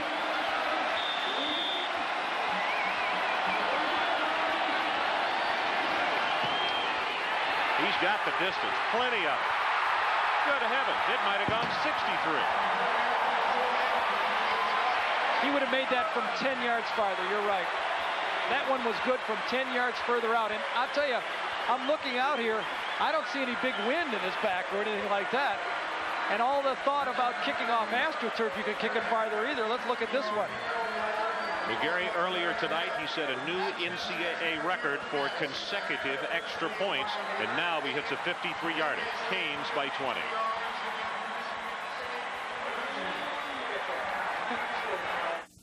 Whether I'm racing 200 miles an hour or driving 55, I don't accept compromises. You shouldn't either. The car should be responsive yet fuel efficient, roomy yet sleek, not to mention affordable. Well, surprisingly, one car does all that and more. The new Cutlass Supreme. So take a look at any new Cutlass Supreme and see for yourself. Here's one car that does it all and does it right. New generation of How far do you think it is? Oh, about 140 miles. And there ain't a thing out there. Reliability isn't a sticker you put on the windshield. It's something you darn well better design in from the start. This is far. This is forever. You know, we're not selling these cars to mechanics. It could be someone like your mother, and they just gotta know they won't be left sitting somewhere by the side of the road. I mean, that's the way I would want it if I was a customer. Hey, look at this. Civilization. Sort of.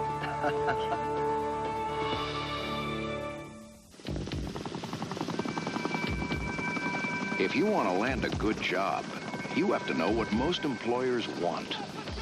Like how to motivate yourself, how to lead others, how to perform under pressure. You can learn all these things in the Army. So no matter what career you choose, you'll really be ready to take off.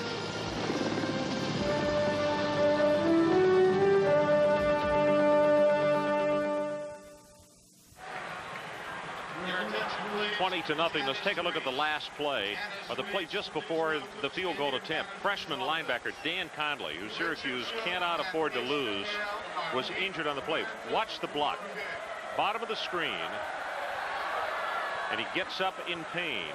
We'll get a report on him in just a second as the kickoff goes into the end zone, and this mile will not return it.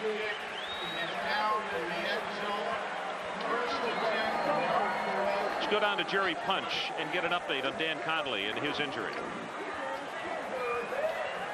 All right, we'll get that in just a second. That's one guy they can't afford to lose on this defense. He's their leading tackler. He's back in pass protection. He's stopping the run. He's just too important to the defense.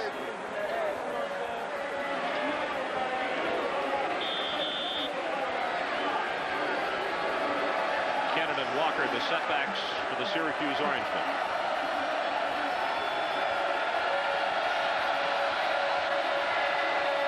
Draw play to go with Walker. Takes it out of the 25 to the 26. Michael Barrow, the middle linebacker, is there. The ball carrier. Little different try this time. The option has not been working. They've been staying with it as long as they could. Let's see if they try to go away from it now. You know, coaches hate to give up on their game plan this early in a football game because they practiced it all week. Maybe, though, they need to try to throw the ball a little bit more and try to hit them with some draws. That's the longest run from scrimmage tonight by Syracuse, 6 yards.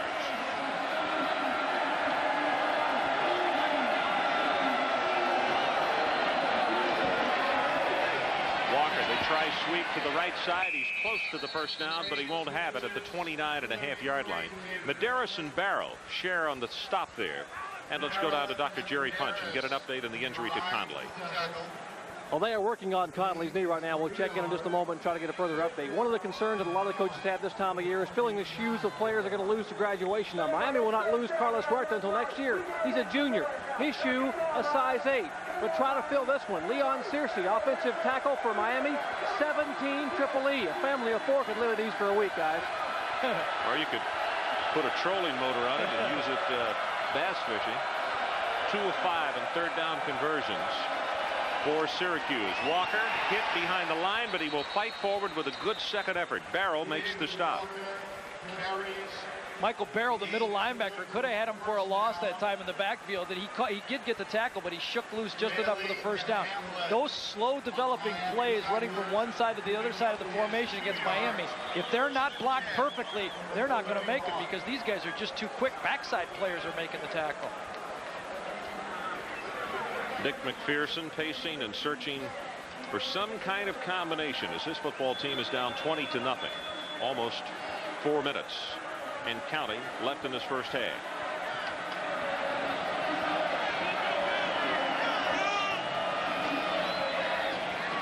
Graves, play action.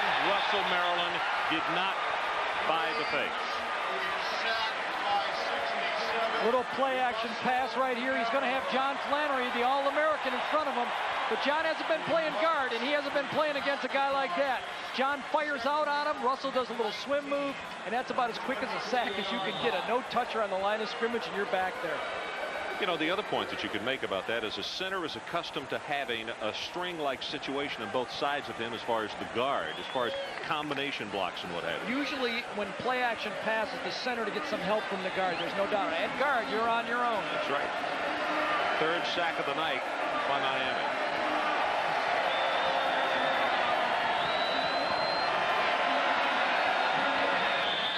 Play is whistled down as Kennan had gotten the handoff. Barrow had a hold of him. Dead ball. Delay of game. Syracuse. Still second down. Second time that the Orangemen have been caught with that tonight. Oh, Miami tradition, defensive line All-Americans. Russell Maryland this year, but look at some of the others. Jerome Brown, Dan Stubbs, Bill Hawkins, and of course Greg Mark just last year. And of course Cortez Kennedy was a #1 draft pick that also could be right up there. Pegues last year was drafted high by the Houston Oilers. Well, I thought this was QBU. Now it's becoming defensive lineman U here. Draw play with Walker. Cuts it up into the middle and close to the 24. Darren Smith is there defensively, and it will bring up a third down. I'm sorry, Rod. Sonny Lubeck has told us that Darren Smith, number 45, the outside strong linebacker, is really the unknown star of this football team. He plays out in space a lot and has made a lot of tough plays for him. Nobody's heard much about him, but he's a good cover guy, and he makes the open field tackle so well for him. Walker now 6 carries for 21.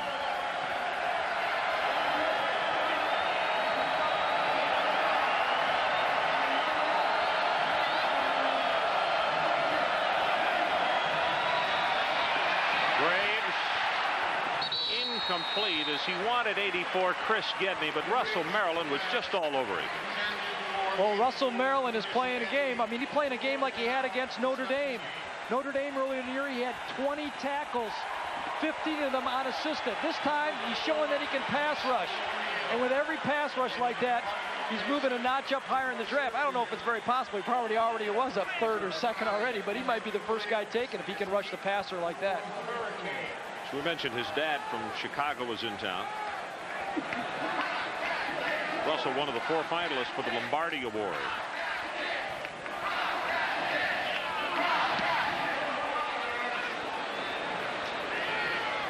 O'Neal's kick is going to bound untaken inside the 40-yard line. And let's take a break. 2:01 left until halftime. Miami 20-0.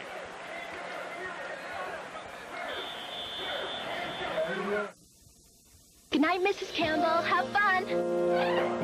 Hey, Pizza Hut Pan Pizza. Cool. With tons of irresistible toppings and 2 luscious layers of cheese, people can afford to be generous with their Pizza Hut Pan Pizza. But when it comes to the delectable golden crust, that's a different story. Pizza Hut Pan Pizza. Nobody can touch our crust. She's young. She'll learn. Pizza Hut, making it great. When doctors were asked which of these 2 pain relief formulas they preferred, #1, they chose the Goodies formula by more than 3-to-1 over BC's. And when people in the South Goodies choose their #1 headache powder, why, Goodies, of course. Goodies wins again because Goodies has the formula most doctors preferred, and BC doesn't. Goodies. No wonder it's the South's #1 headache powder. Hi, I'm Chris Berman. Sunday on NFL Game Day, we are back with a vengeance at our usual kickoff time, noon Eastern. We'll look at a bear of a man who was back with a vengeance himself this season after his 10th knee operation. Chicago's Dan Hampton. Back after a year's suspension. Former All-Pro defensive end Dexter Manley. We'll check out his week of reinstatement and change of NFL address. Will the Giants and Niners get to their dream game unscathed, or will their arch rivals Philly and LA stop them? Join us here on ESPN Sunday at noon Eastern Time.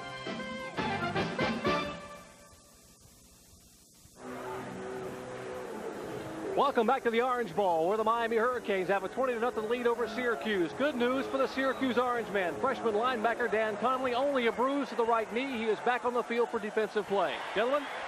Somehow that doesn't surprise me. That's the kind of temperament that he has and the kind of fervor with which he plays. Erickson, short, quick drop on this one. Incomplete. Wesley Carroll at the 45. And Connolly was pressuring Erickson on the play. U.S. Army Student Athlete of the Game is brought to you by the U.S. Army. Learn how to get an edge on life. Be all you can be. And tonight's honoree is Miami tight end Rob Chudzinski. Grade point average of 3.4 in business administration. Here's Chud. He is an extremely popular player with these Miami fans. His parents also in attendance tonight. They were introduced before the ball game. Erickson stretches it to the near side, gets Wesley Carroll this time, and he's out of bounds at the 46. They throw it to the left side of the field. They've got a matchup. That's what you look for as a quarterback. You've got Connolly on Carroll, a linebacker on a wide receiver. You look at that, you say, hey, let's go with it. Connolly's inside, Carroll comes out, pushes to the inside, little pressure release, and the ball's right on the money. Doesn't work to the left, let's try it to the right. Same matchup. They stopped the clock with 1:51 until halftime, and Miami already leading 20-0.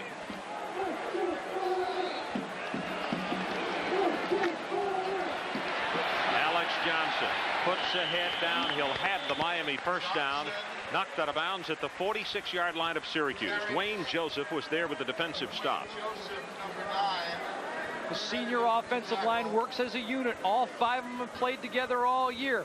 Backside guys pull again. It's Cristobal and Sullivan. Alex Johnson, though, with the speed, goes away from him this time and pops it to the outside. It's just a read play with your back 2 people coming. Counter trade, they call it. Alex Johnson to the left side, breaks it open big, and then gets hit big time. That's Rob Thompson and Sandquist, who sandwiched on him, but he'll have another first down inside the 35. Well, Cristobal and Sullivan aren't the only 2 guys who can do it. This time it's Claude Jones, number 70, and Leon Searcy, number 73, who runs it the other way. Same play.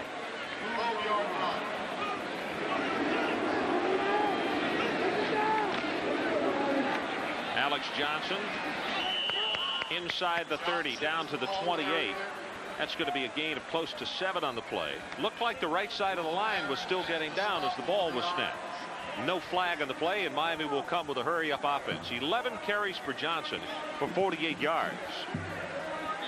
We've seen him a lot more tonight than we have Steve McGuire.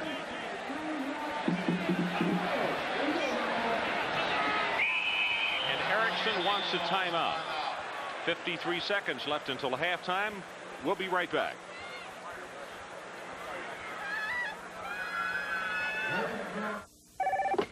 Hello. Hello, Jamie. How are you? How you doing, buddy? How'd you like the new music? Great. Really great. Well, where are the words? How about checking your fax machine? You're gonna love it. It's in your favorite key. Hey. This feeling's just like magic. Day by day. Dex Facsimile, one of a wide range of business communication solutions from Fujitsu, the global computer and communications company. Come on, mates. I've got a surprise for you. What's the surprise? I'll show you. Look, Bernard. It's us. Just for the holidays at McDonald's, you can get Bernard. Or Miss Bianca, the famous heroes from Walt Disney Pictures' new animated feature, The Rescuers Down Under. Now in theaters everywhere. One ornament's free when you buy a $5 book of McDonald's gift certificates, or $1.49 with any food purchase. Very handsome, but I prefer the real one. The thirst for adventure is Michelob Dry.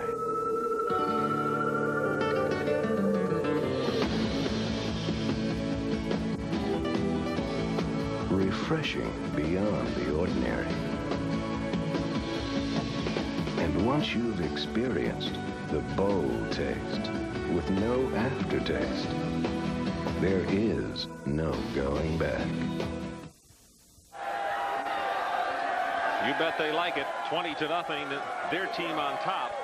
53 seconds left until halftime. And the Hurricanes back at the line of scrimmage, which is the Syracuse 28-yard line. Pass is thrown complete to the near sideline, and they're working this drill to perfection. Coming up at halftime, USF&G halftime report.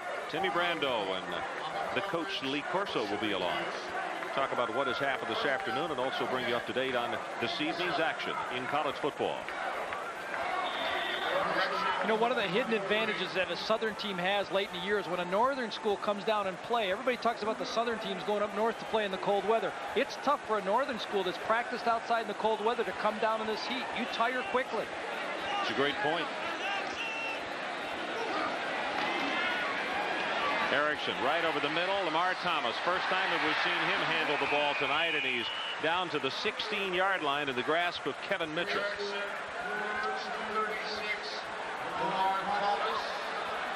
No huddle, and the Canes right back to the line of scrimmage. Clock shows 29 and now 28 seconds. Incomplete. Wanted Thomas again, this time at the 9-yard line. Craig is very much in control. He knows he has a timeout left. You must save that timeout because you have to get that field goal team out. And there you see how he's doing tonight.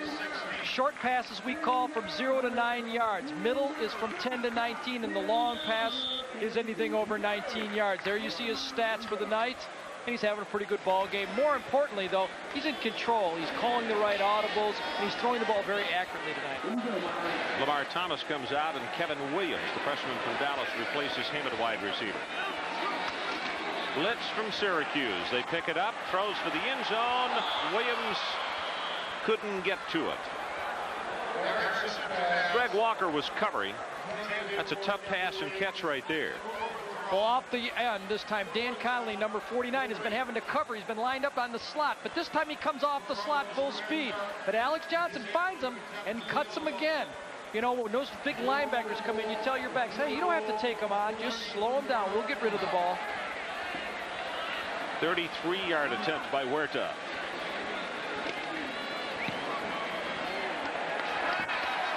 And Mr. Automatic knocks it home. Third time here in the first half that he has converted. So with 11 seconds left until halftime, our new score is the Canes 23 and Syracuse nothing.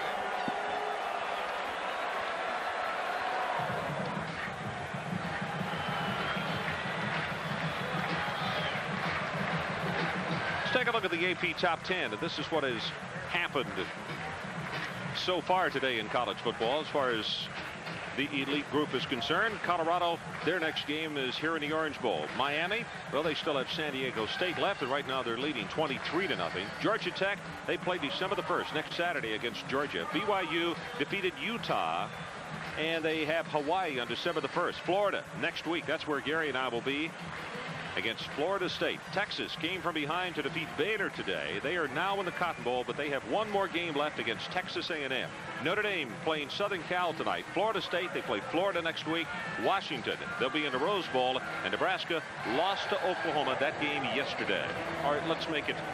Yeah, it was yesterday. I was trying to make it Thanksgiving, but it wasn't. It was in Friday between. Yeah. Post-Thanksgiving.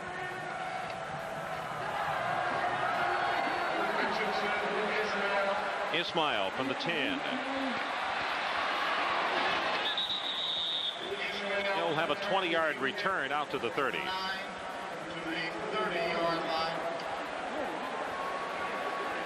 Coming up, the USF&G halftime report.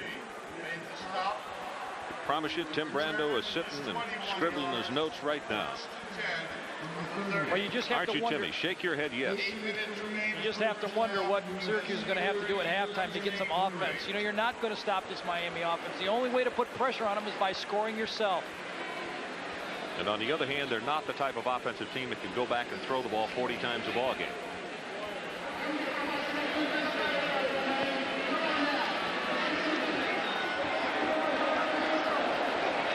Graves with a draw play to Walker. Has 5 yards and out close to 10, and that will be the final play of the first half as Crum and Michael Barrow combine on the stop. And Gary, in this first 30 minutes of play from the Orange Bowl, it has been all Miami in every facet of the game. The 2 turnovers hurt them very dearly to put them in that great field position on a very powerful football team. But they just have not been able to get the zone defense and get enough pressure on them. Let's go to Dr. Jerry Punch. He's with Coach Erickson down on the sideline. Coach, an impressive first half, particularly defensively for your ball club. Yeah, we're playing extremely well defensively and running to the football, and had a couple big turnovers. Offensively, we're moving the ball extremely well, and Carlos Huerta has helped us out with some field goals. So we just got to go out, maybe come out and play a little bit better offensively, but try to keep it about the same as it is right now. Were you surprised to see that Russell would have as much success against Flannery early on? Russell's the best defensive lineman in the country. I'm not surprised. Enough said. Coach, certainly an impressive performance by Miami here in the first half. Okay, Jerry, thanks so much. Score at halftime. Miami 23-0. Let's go to break.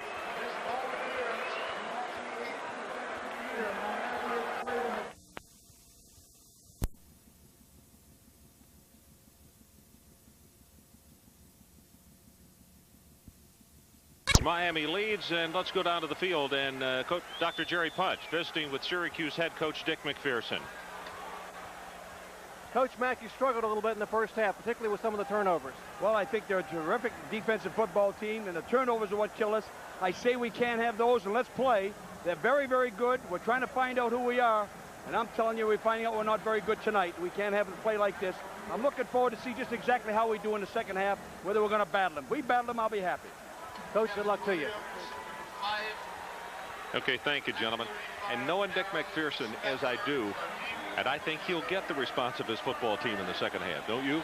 Well, I don't think there's any doubt that they've been battling them in the first half, though, Ron. It's just the circumstances of the turnovers and the type of field position Miami has had. I think that's a part of the package of what he's talking about, though, like a lack of concentration to fumble on the very first play from scrimmage. That wasn't caused. They caused it themselves. Well, this is a type of tempo that they're really not used to playing against. You know, if you ever try, you can talk at a normal speed and everything comes out clearly. But if you try to pick up your tempo and hurry everything up and talk real fast like that, you can't do it. And that's the tempo that Syracuse has found themselves in tonight. A little faster than they want to play. O'Neal's kick is going to go out of bounds and a 5-yard penalty. One of the keys he has kicked 11 straight. I'm sorry, go ahead. One of the keys to this football game has been the battle between Flannery and Russell Maryland. Russell has had a game tonight.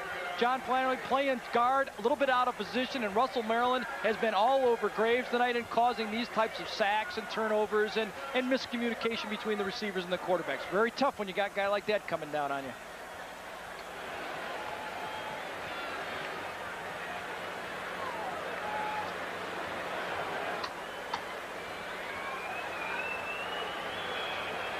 Field position has been a real killer in this football game. Miami has had the ball starting out in the first half so far. The average field position was the 44-yard line. Syracuse the 24, which isn't horrible, but the 44-yard line for a team that averages 500 yards is just too much.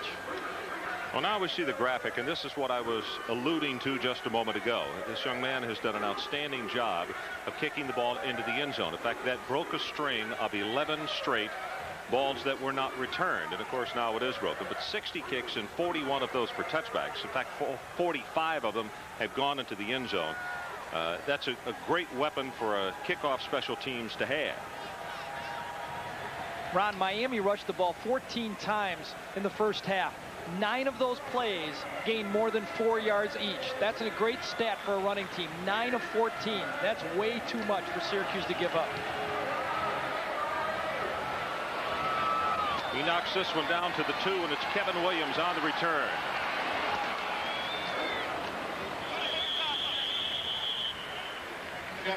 First half stats, and that first one just about tells the story of 1.1 yards. Total yards, 97 Syracuse, 210 for Miami. Takeaway points, 10 off 2 turnovers in the first half. And let's not forget, one of those turnovers was very suspect. A bad call. It's one of those calls you're going to have to play with now. You have to just go on and play from here. But it was a very tough call. There you go. Average gain on first down for Syracuse. That's a killer. Less than 1 yard on first down. They run the ball 19 times. 9 of them have been for losses or no yards.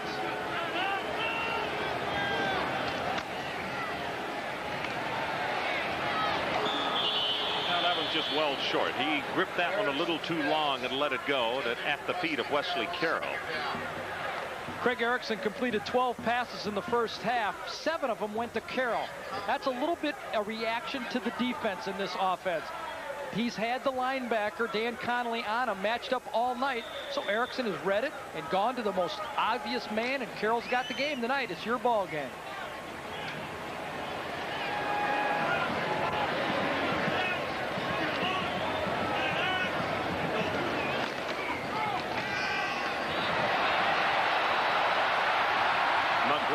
To the 46, now the 47-yard line. Dwayne Joseph saved a touchdown that's good for 17 yards. Run out of bounds by 9. Dwayne Well, a little air power, a little ground power right now. This time Connolly's going to drop back. He's thinking pass, but he gets caught up. Carroll's going to catch passes, but now his job. Hey, if you get covered by a linebacker, once in a while you got to block a linebacker, son, and he does a good job of it right there. That's Steve McGuire, their leading rusher for this Miami team this year. He's averaging 4 yards per carry, and Alex Johnson's been the feature back so far.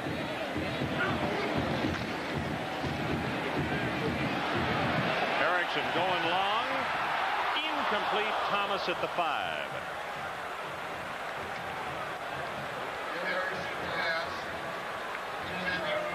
Well, Lamar Thomas was the guy he was trying to hit. And pretty good coverage by Usman Bari here. Does a nice job. There you see the coverage shot. Secondary, you see a little play action pass in the post. Nice job by Craig Erickson looking off the free safety Rob Thompson, and he's got him open, but it's going to have to be a perfect pass 45 yards downfield. Not bad coverage by Bari there. 12 of 23, 138 yards now for Erickson. And in fact, he's only hit one of his last 5. Conley coming on the blitz. And that's the reason that one was so far overthrown. I don't know if Syracuse is good enough to do it, but I believe the only way to stop these great passing attacks like this is to cover somebody man-to-man in the secondary. You can't allow a quarterback to drop back and dump those 5-yarders. It'll just frustrate your pass rush. There they hooked up a little man-to-man. They brought a linebacker. They give a chance for that people to rush Erickson and do some damage to that passing game. Well, let's see what they do on 3rd down and 10. If they bring the blitz or if they stay with the cover. Miami 2 of 6 on 3rd down conversions, and they have converted another one. Lamar Thomas on the receiving end, and a flag comes down to add another 15 yards for a late hit. I think it might have been a face mask first. Either way, they're going to tack it on to the bend of the play right there. That was just a little zone drop. This time they bunched a little bit on Carroll, so he went out to the outside receiver. Good read.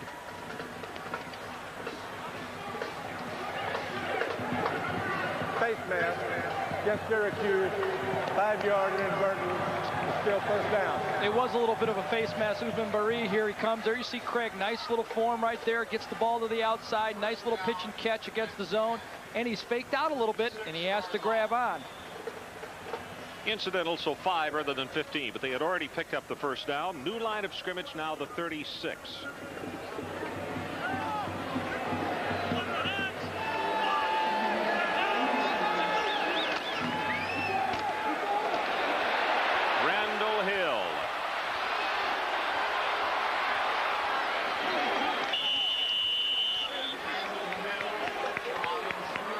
Hill on the reverse, and Syracuse did a good job of staying at home. He's going to wind up picking up about 6 yards in the play.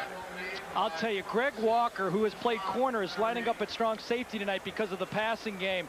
But he's going to find number 70, Claude Jones, on the block, and he gets it right in the face, trying to turn in the reverse.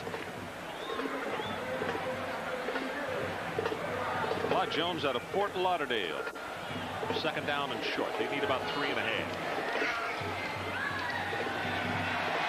Erickson, Wesley Carroll. That combination has worked all night, and it does again. Dwayne Joseph is there to make the hit immediately. But they'll move the chains again. Ron, earlier we did Texas against Houston, and they just said, we're going to match up, we're going to put a guy on everybody, and we're going to try to rush the passer. I really don't think Syracuse has the defensive backs to play that style. But you can see when the quarterback has the opportunity to throw those 3, 4, or 5-yarders all night, you just don't have time to rush the passer. What you're depending on then is the quarterback making poor throws, and so far Craig's not making enough poor throws. 12:58 left, 3rd period. Canes 23-0 and driving again. Here's an audible as he looks for the blitz. Short drop and the pass knocked down. That was Usman Bari, and now I think he is wondering, maybe why didn't I try to intercept it? Because he's upset with himself, and you're right. He had a chance to pick that one off, and that changes the scoreboard and might get the team back in.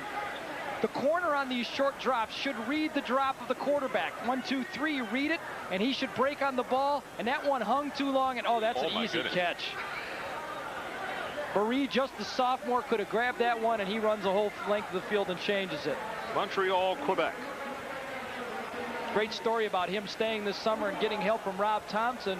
on reading defenses and really learning how to play football by just staying over the summer. He barely spoke English when he came to Syracuse, maybe only 200 or 300 words that he was even had on his vocabulary. That screen will go down to the 22 in that time. You could see the pressure as Conley was coming up the middle. George Rooks will make the stop for Syracuse. I think defensive coordinator Norm Gerber here should think about spelling his players a little bit. I know they just came out from half, but they are getting off the pile slowly. Once you get fatigued, you get tired quicker and quicker as the game goes on. This is a tired defensive line. They've been rushing the passer all game, and they haven't been getting there. They're not getting the positive feedback, and that makes you tired. 10th play of the drive by Miami.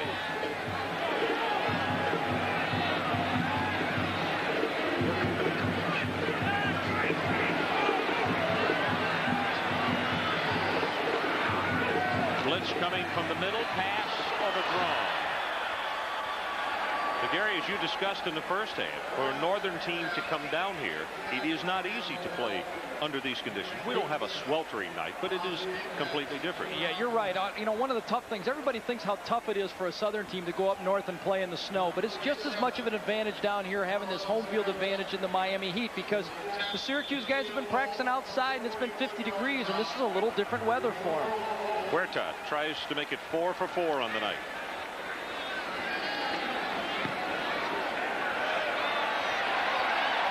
And he is human. Pushes it to the right. So let's take a break. 11:42 left in the third. Canes by 23.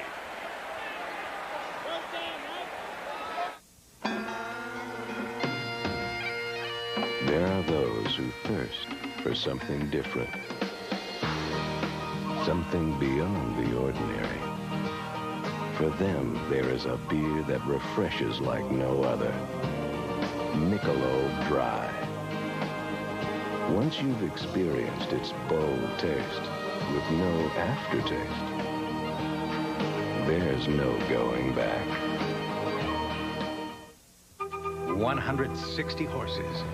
That's what Chevy S10 packs into the biggest V6 engine ever put in a compact pickup. Enough power to help switch more truck owners to Chevy last year than to any other truck.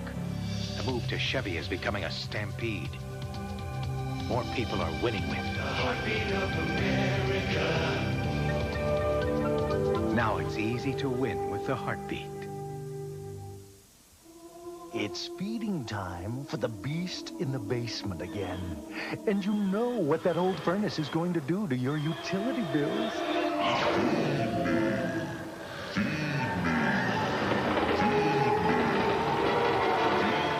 Isn't this the year you should find out about the savings Tempstar's high efficiency can bring?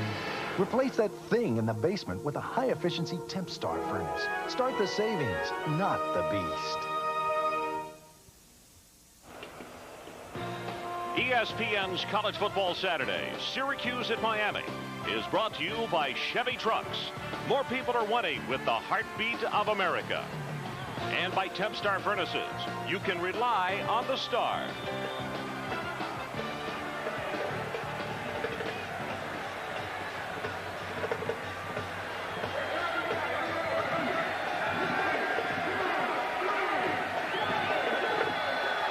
Graves with the draw play, and it goes to 40 for Terry Richardson, and Barrow, the middle linebackers, there to just gobble him up after a gain of a couple.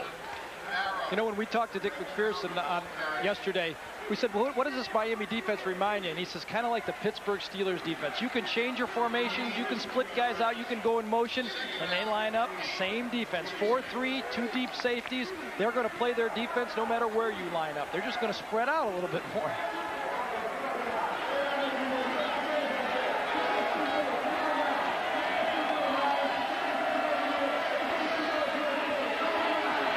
The option, throws the pass, overthrown. Carpenter's the man that he wanted.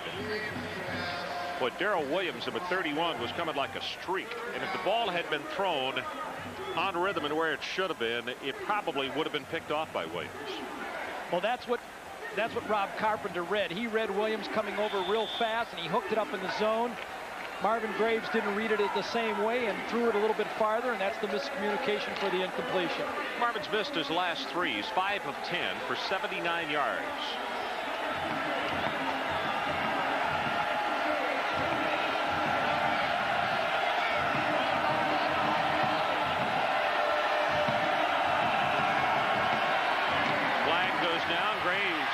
Running for some place of safety, and it's tipped.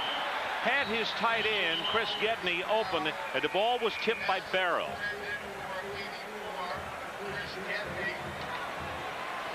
I think Syracuse might have got their favorite play in here right now. Offside, Miami, replay 3rd down. It's an aggressive penalty, and coaches don't like these types of things, but they're going to live with it because they've got a defensive line right now that is trying to get to the quarterback, and they got a little too aggressive. You know, I think it was Rusty Medeiros again that lined up wrong. Maybe they better check his level out or something like that. Maybe he needs a little eye check because he's lined up 3 times in the neutral zone.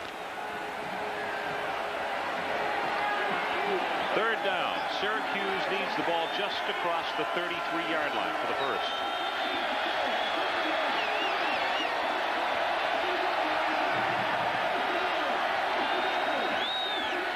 Kennan has, nope, he's not going to have the first down. That's going to only be about a yard, maybe a yard and a half, and it's Barrow and Sheen Curry on the bottom of the pile.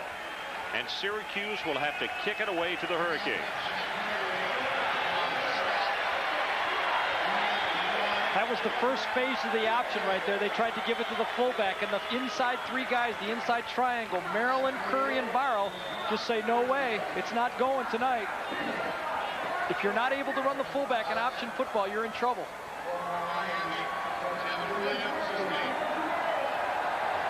Pat O'Neill. In fact, Pat has been the brightest point of the evening for Syracuse tonight.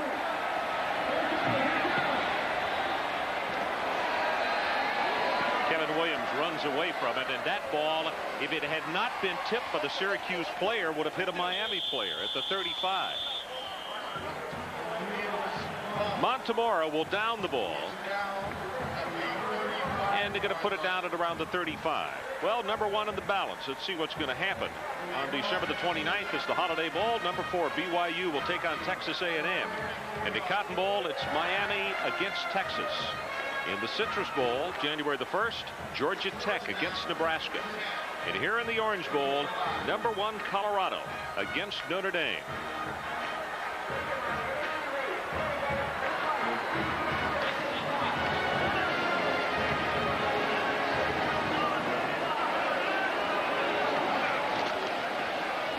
Play action, pressure up the middle, and it is almost intercepted at the 34.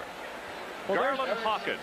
Well, there's your play, Ron. That was the play we were calling for. That's the first one off the field, but Syracuse ran it very well. They covered it, and they got some pressure this time. Little play action pass. He lives with it. He turns around, and uh-oh, right in his face.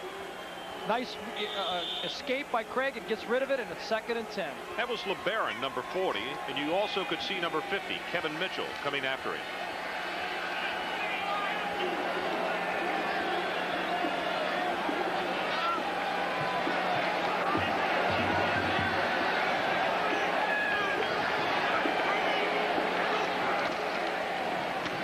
With the running play, and Alex Johnson gets grabbed by the back of the shoulder pads by George Rooks and given around the world.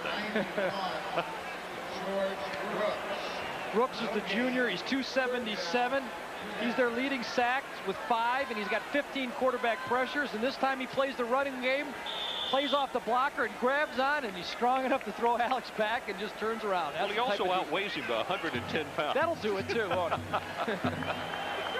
Nick McPherson saying, hey guys, we need a stop here. Miami is 3 of 8 on 3rd down conversions. Blitz from Conley, and the ball is caught by Chudzinski. Rob Thompson will make the tackle at the 46-yard line. Well, Conley got free that time. Nobody picked him up, and he came just clean. But Craig had enough time. Connolly was disguising it so much that he came from the secondary, and that gave the time for Erickson to wait on his tight end. Look, he's not there yet. He's not there yet. He was unblocked on this play, and Craig had enough time to let it go. He paid for it, but he got the first down. There you see the crossing route. Rob Thompson had a man-to-man and did not come up on the play tight enough. It was two also trying to disguise the blitz. That's what that spread offense does. If you give it away, he'll audible. So he came from the secondary, they got him.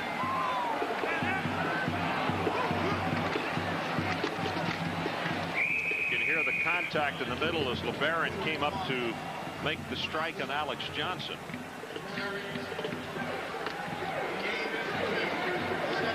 Well, this Syracuse, we've been telling you that they've been having trouble matching up. But let's remember also, 10 of these points that they've given up in this game have been result of a couple of tough turnovers and bad field position. On their own, they've really only given up 13 points, so they've held their own. It's the Syracuse offense that is just giving them nothing in this game. You're going to have to score 30 points to beat this team. You know it coming in. When you're averaging less than a yard on first down, that's right. Can't win that way.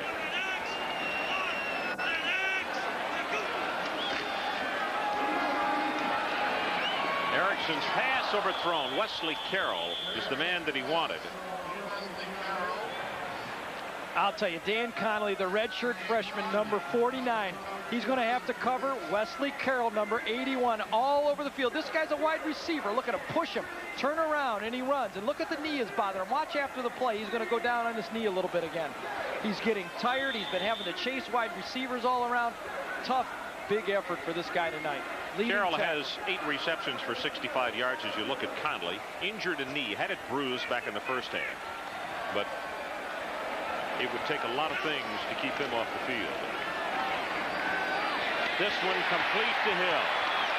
First catch of the night, and he's inside the 30. That'll move the chains again. Ousmane Barry making the play defensively. And you can see with every play now, Gary, just what you were talking about. The Syracuse players stopping and going to a knee, resting. There's no doubt. They're getting tired. There's so many different players. Nice form. You see the ball coming right at you in the zone. This time, Brian LeBaron, number 40, it's a zone route. Covers Carroll a little bit, so he goes to the next outside receiver. You know, it's not just throwing the ball for a quarterback. You have to read it against these zones. Where are the linebackers taking it away? Go to the next guy. Johnson, good move to the outside, and almost turns the corner. Greg Walker will make the stop on him. He'll have a couple on the play. Most backs would have had nothing. 8 carries now for Alex Johnson, good for 40 yards. And they're going to get Conley out of the ball game for a breather. You know, you're right. He never does want to come out, and those type of players never do. But the coaches just have to give a priority to that, saying it's just too important. Now, we know you want to stay out there, but you're dying, son. John Lasardi, a junior from Springfield, New Jersey, comes in replacing him. John is 6'1", 227, number 39. Hit in the backfield, and Lasardi, who just came into the ball game, who was coming on the blitz, reached out and got a piece of his ankle and makes the stop.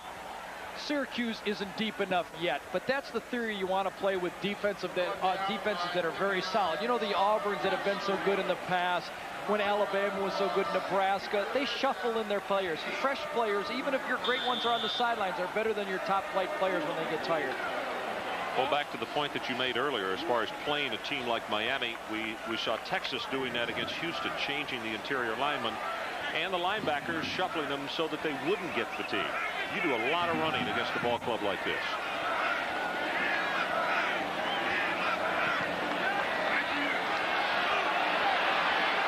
.25-second clock down to 1, and they got it off. Pass is caught by Wesley Carroll, and he's out of bounds at the 15-yard line.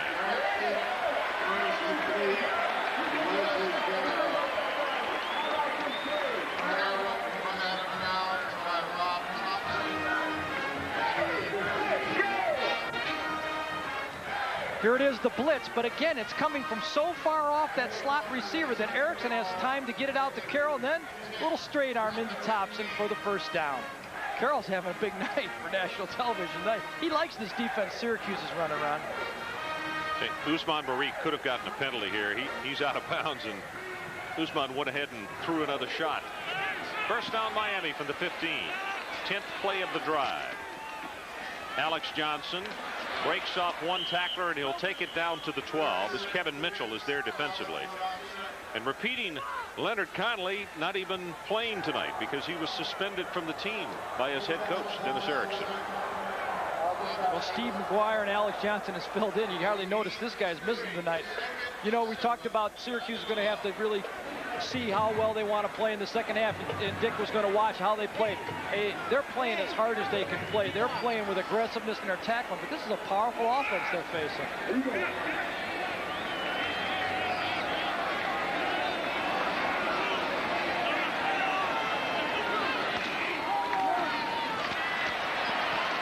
Inside the 10 and Johnson, and he's getting a little fatigued as he stretches out on the ground. He's down to the 8.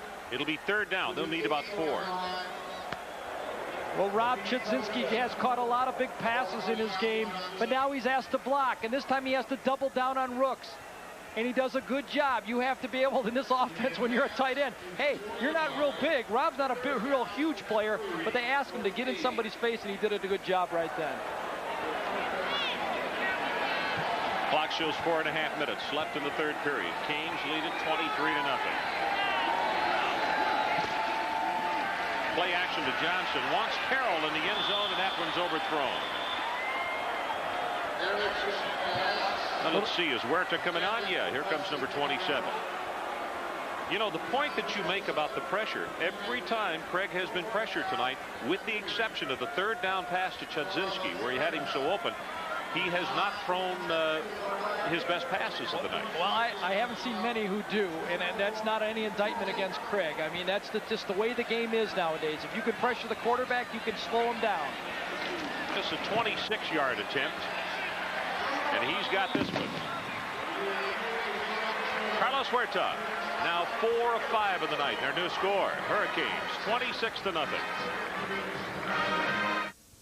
It's feeding time for the beast in the basement again, and you know what that old furnace is going to do to your utility bills, but you don't have to let that monster upset your budget. Send for Tempstar's Home Comfort Guide. It's free consumer information about the savings you can obtain with a high-efficiency furnace. The Comfort Guide informs you so that you can make the right choice when the time comes to replace old equipment. Before you start that beast in your basement, start something that could save you money every month. The information is free, and so is the call. MasterCard has something special in store for you this holiday. Master Values. Now use MasterCard and save up to 25% at some of your favorite stores. Save on the latest music at Sam Goody and Musicland.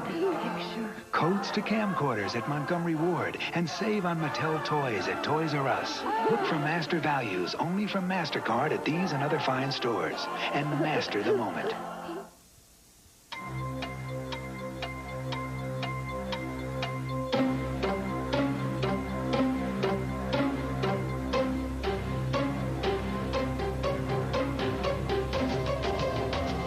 So much to do and so little time. When it's time to finance or lease your new GM vehicle, let GMAC do it right in the dealership. GMAC. Nobody wants to put you and GM quality on the road faster. So you'll have time for more important things.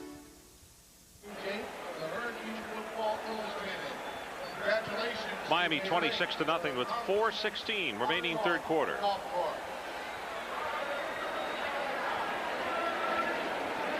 Well, you just wonder if Syracuse is going to change gears here and try to throw the ball a little bit. I mean, Rob Carpenter's a real talent out there, Ron, and I would think they're going to try to have to get the ball to him a couple times. Obviously, they're running him. It's just a mismatch for him tonight. 44. Yeah, I think you're right. And it'll be interesting to see on this series if they do go ahead and say, okay, we're going to change our philosophy. Kadri Ismail, 1 yard deep. Oh, tried to take it back to the inside. Looked as though he had an avenue up the side of the field. And let's go down to the sideline. Dr. Jerry Punch. Gentlemen, I'm with Mr. James Maryland, one of the proud parents here tonight of some of the seniors of the Miami players, and his son, Russell Maryland, All-American defensive tackle. And Mr. Maryland, your son actually wanted to go to Notre Dame. He wanted to be a Domer, but no one would recruit him, I understand. He said he got a couple of letters from, what, Dartmouth and Cornell? Well, we got an active recruitment from Indiana State. We had some contact with Stanford and Brown. universities, and of course, Wyoming. After that, nothing.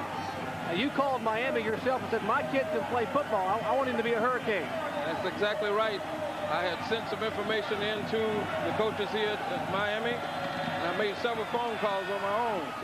And, of course, one of the coaches came up, visited, and luckily recruited Russell.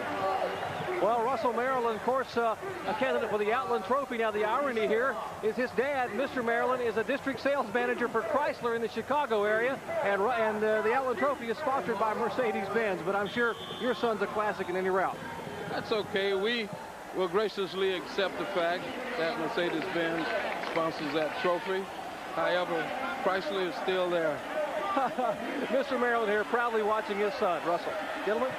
Okay, thanks so much. Doctor, all I can tell you is if he had gone to Notre Dame and been matched with Zorich, that would have been X-rated on defense. Fumble is recovered in the backfield by David Walker.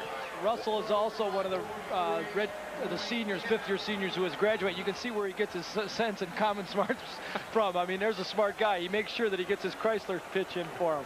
Well, all dads like to hear about their children, and we went over at practice yesterday. I walked over and shook hands with him and told him I wanted to compliment him on his son because not only a good football player, he's a pretty good student as well and about to graduate. And he bore the big smile as all fathers do, and he said, yes, I am very proud, and he should be. Exemplary on and off the field.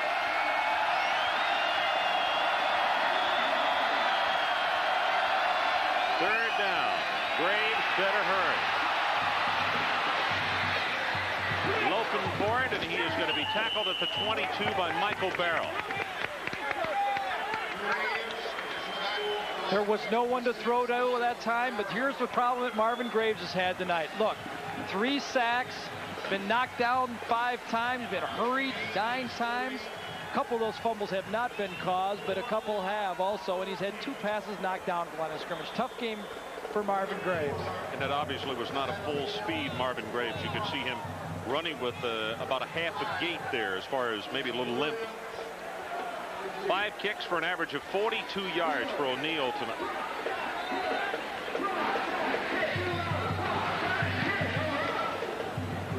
High spiral's not going to turn over, and Williams will not have a chance to return it. And that one is taking a Miami bounce as a flag is thrown at the 49-yard line. So with 1:41 left in this third period, let's see what that flag is about. The official actually picked it up at the 49, threw it back to the 46. Yeah, he threw it twice. I wonder if he get a double penalty on it. Yeah. Well, I know these gentlemen like to call. You know, they feel as bad about a missed call as anyone else, but that missed call early really changed the tempo of this game. Tripping against Miami during the kick, being forced from the post-scrimmage kick spot where the kick ended. First down, Miami. So we'll take a break. Canes 26 and the Orangemen nothing.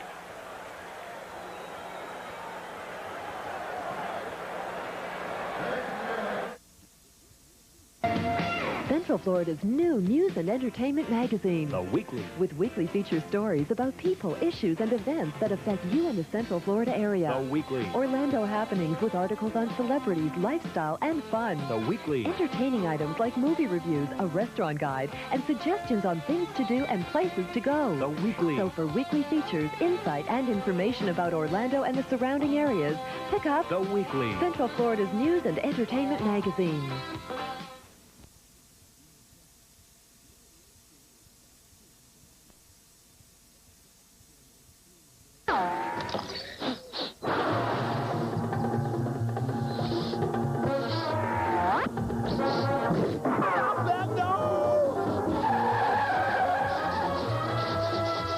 You can smell the bread baking in every Subway store. Just follow your nose. This week on ESPN Sunday Night NFL, the Seattle Seahawks battle the San Diego Chargers. The Seattle Seahawks have all the weapons needed for a wide-open offense that's just ready to explode. The San Diego Chargers, led by a tenacious, sack-happy defensive front that is poised to strike their AFC West rank. The Seahawks face the Chargers, live at 8 Eastern on ESPN Sunday Night NFL.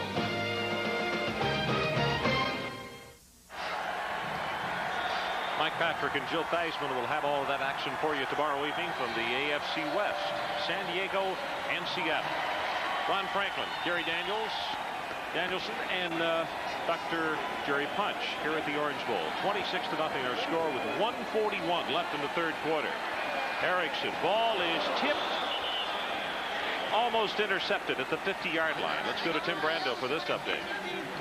Ron, in case you missed it earlier today, Minnesota beat Iowa, but Iowa is going to the Rose Bowl where they'll be taking on the Washington Huskies.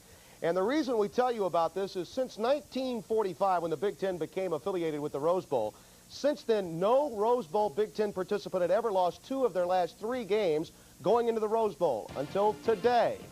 That from our crack researcher, Howie Schwab, who truly is the man behind this face. Okay, Washington and Iowa in the Rose Bowl. Erickson dragged down from behind. It's George Rooks. That's the first sack of the night by Syracuse. Jerry, you know the thing that's really spooky about that, if Michigan doesn't kick the field goal at the end of the ball game, Iowa lose. The Fighting Illini would have. Everybody already had their sneaked in there. Everybody in Iowa would have been in trouble. There would have been 100 classified ads selling tickets out to the West Coast because everybody had it booked. You know, you got to give this Syracuse defense credit. You know, the score's 26-0, and Miami's had the ball in great field position, but they haven't put it in the end zone this half. They're fighting hard.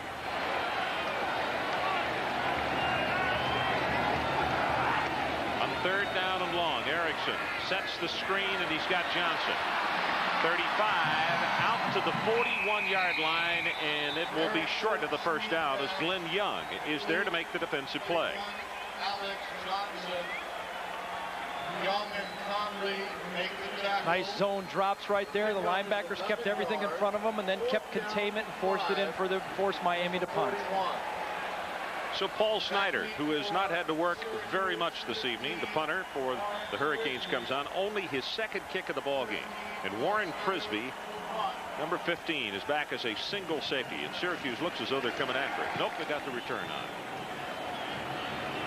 Prisby with the fair catch signal, then he makes it at the 16. So again, Syracuse stops Miami from getting into the end zone, but Gary, again, they have very poor field position. Inside the 20-yard line, you know, it's tough enough to play this team and move it against them anyway, but Miami has not made a mistake in this football game offensively. The thing that has to happen now for Syracuse is they have to understand that this football game is still a test for them. They have to finish it off. It looks like they are going to change quarterbacks here and put Mark McDonald in, hitting 75% of his passes this year. Maybe he can get things going a little bit. Nothing against Marvin Graves, but tonight it's just been too much for him to handle. Well, the full line and Mark McDonald, he's a junior from Spring, Texas, 6', 198 pounds.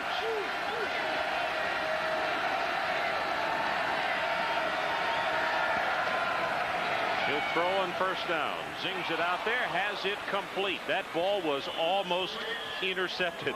Out to the 31-yard line. That's the end of the third quarter. So let's take a break.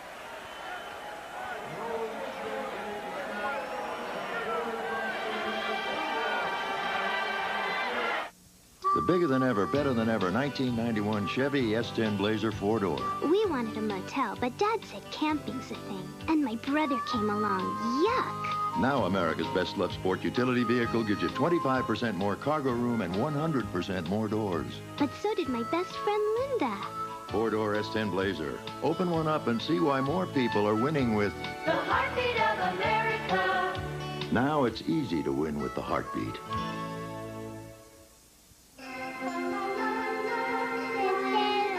MasterCard has something special in store for you this holiday. Master Values. Now use MasterCard and save up to 25% at some of your favorite stores. Save on the latest music at Sam Goody and Musicland. Save on top books at B. Dalton Bookseller. Save on Mattel toys at Toys R Us. Look for Master Values only from MasterCard at these and other fine stores. And master the moment.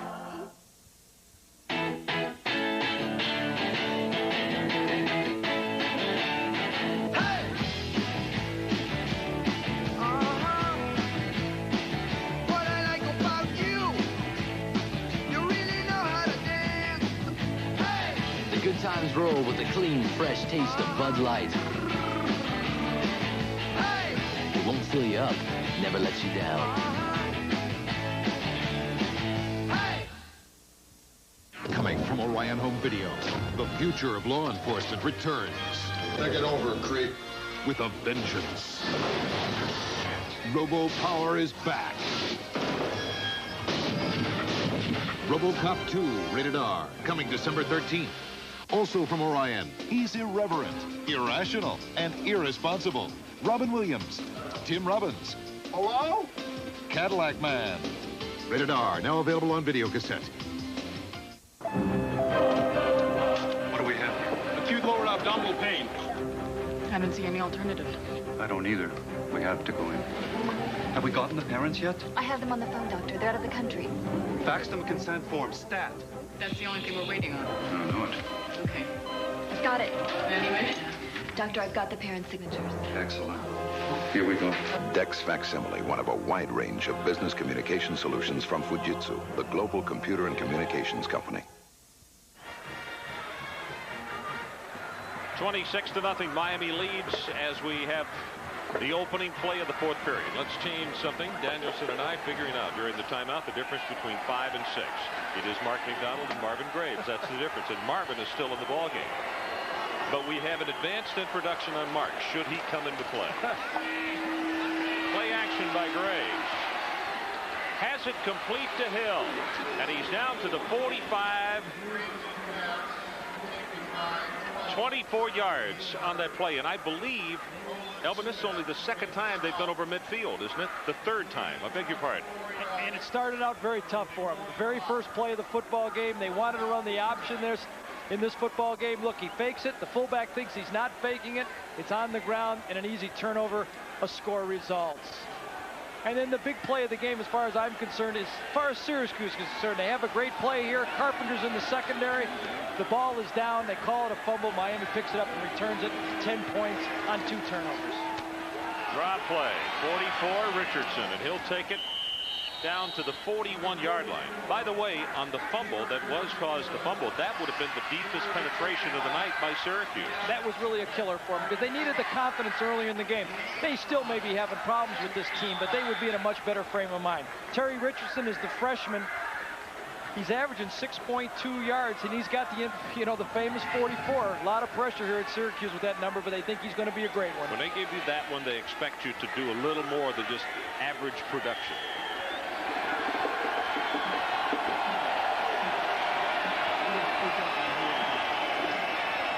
Draw play, Richardson. Nope, great fake again by Richardson. Now they're going to throw it to him.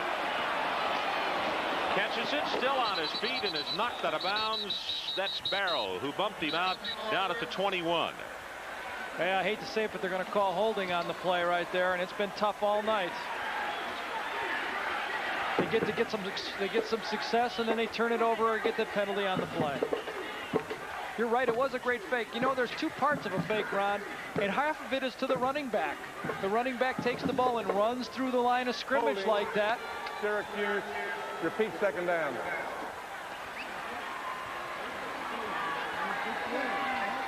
There you see the protection, left side of your screen. He's got him wrapped up. 62 in the white, that's Sims, Turnell Sims, he gets it. Turnell's had a good year for him there this year, though. The senior is all East, just was named last week, and he's 292 pounds, but he had a grab on that play. You know who else was named to that team was the nose guard, Kevin Mitchell. Kevin's just a freshman by too. That's quite an honor. 2nd and 15, the ball at midfield. First time we've seen the Bear defense tonight, and Marvin's checking off.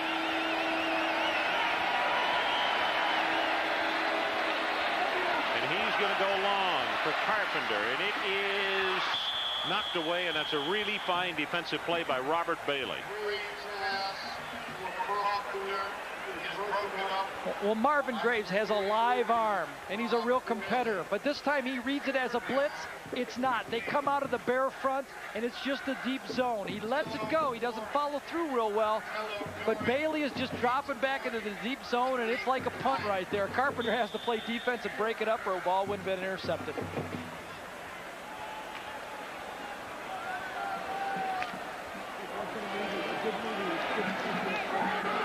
down situations, Syracuse is 2 of 9 this evening. Line to pick up is the Miami 35.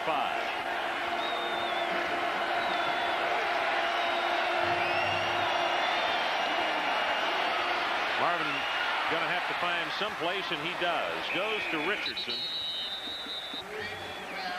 Maurice Crum made the tackle on him, and it was Darren Smith who was putting pressure on Graves. The two freshmen hook up right there. Graves gives a little shake fake, goes up in the pocket, and then he hits Terry Richardson coming across. Terry Richardson's going to be a fine football player. There are some freshman backs in college football this year, I'll tell you. Robert Smith over there. We had a couple of them today watching Michigan, Ohio State. Bruce Hadnot, we saw down at Butch Hadnot, we saw down at Texas this year. These guys are going to be around for a long time. 4th down, Syracuse will go for it.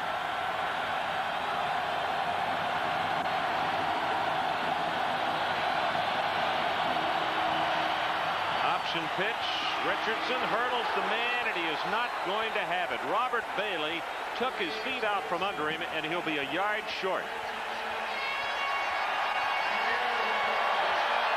Well executed this time. Miami blitzes, but the Miami defensive secondary does the job. There you see Marvin. He pitches the ball off of Rusty Medeiros, and he comes out. Good block by the secondary, but Robert Bailey, you saw him deep, covering Rob Carpenter the play before. This time he stops the option. The Miami secondary is very good tacklers. Dr. Jerry Punch. Let's get a report from him. Gentlemen, with defensive tackle Shane Curry transferred here from Georgia Tech, they said it could go either way, and he attributes his success here in Miami to 2 people. Roommate Russell Maryland, who made him the player he is on the field in Miami, and this lady here, Dr. Anna Price, an assistant athletic director in charge of academics. And before the game tonight, they recognized all the seniors here and allowed them to take a parent or some significant other onto the field. Shane Curry asked Dr. Price to be his significant other to go out on the field, said, I cannot give her any greater tribute because of what she's done for me academically. Dr. Price, a tremendous job. You and one student, Shane Curry. Shane Curry is one of the most talented young men in the classroom that I've ever worked with.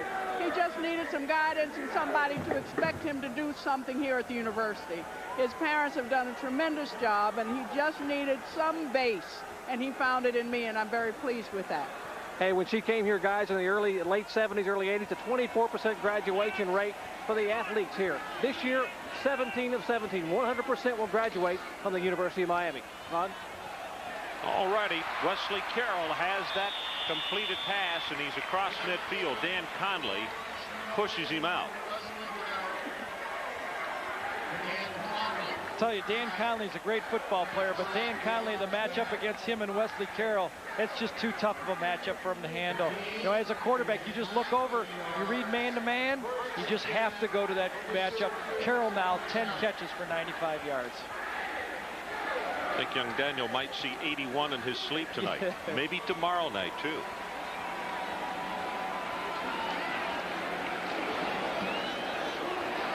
Erickson has this complete to Hill.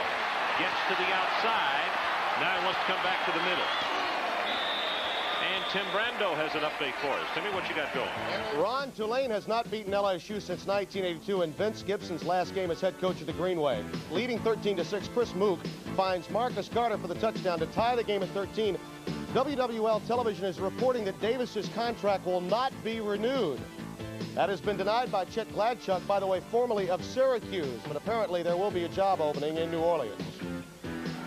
Okay, so a couple of changes. Louisiana. Down in Louisiana. Shannon Crowell on the carry. Has it inside the 30, down around the 26. LeBaron getting off the bottom of the pile along with Conley. Conley and LeBaron bring down Crowell.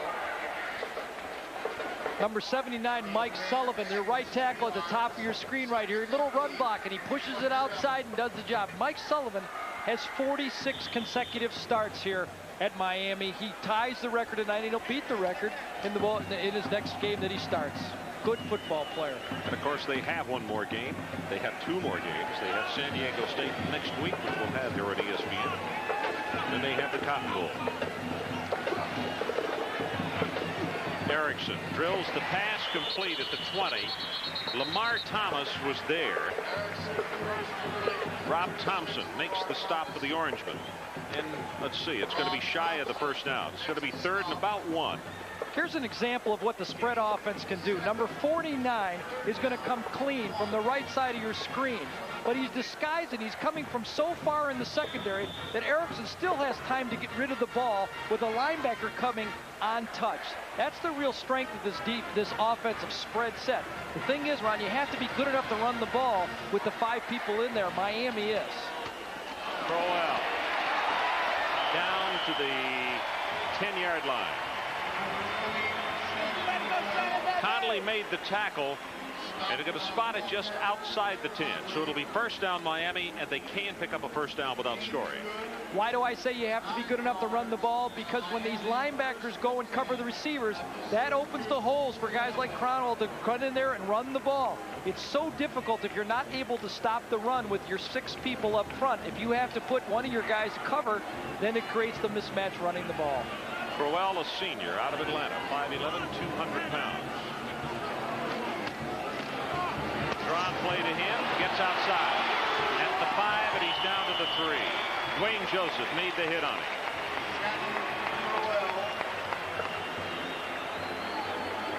Here's the play that they all run in college football. Almost every team runs it now. They're out backside. Guard and tackle are going to pull. Cristobal and Sullivan. Watch Sullivan, number 79. Last time he kicked him out. This time he rolls him in. Nice read by the back, Shannon Crowell, and he's in for a big play. Boy, that's good line play by a really, really fine offensive tackle. 8th play of the drive coming up. Total yards, 371 Miami, 153 for Syracuse. We have 8:20 left to play in the ball game.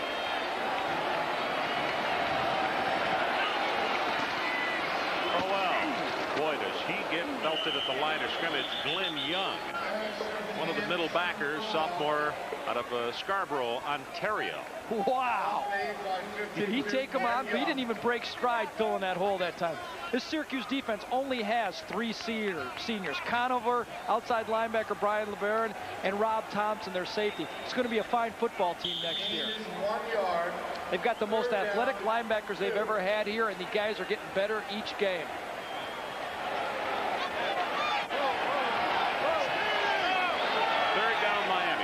Made 4 conversions in a row on 3rd down. No one's covering Wesley Carroll. There he is. They go to, and he scored.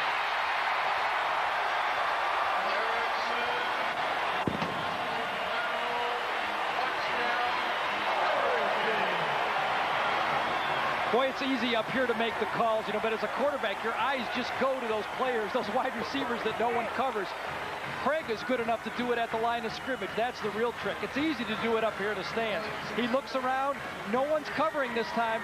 Number 81, Carroll's out there for the easy completion. You could see it all the way from the line time he got up there behind the center. Nobody went out there. Just a mistake. He caught the back end of that pass, too, didn't he? Well, there was enough ends fluttering there. He could catch anyone he wanted to. Huerta with the extra point.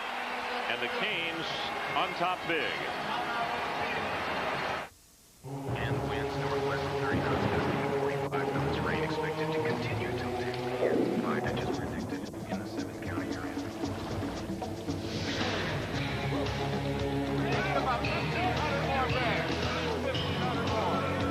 Yeah, we got to sort up the left side. The left side of the bag.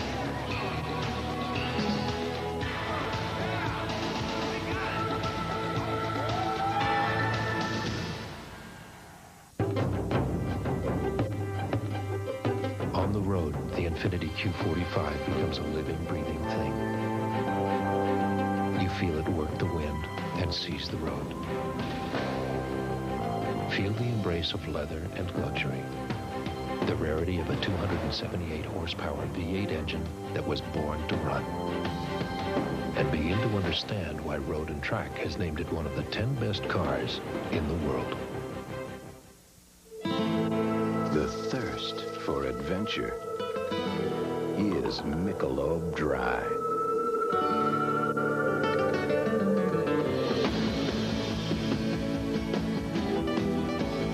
Refreshing beyond the ordinary.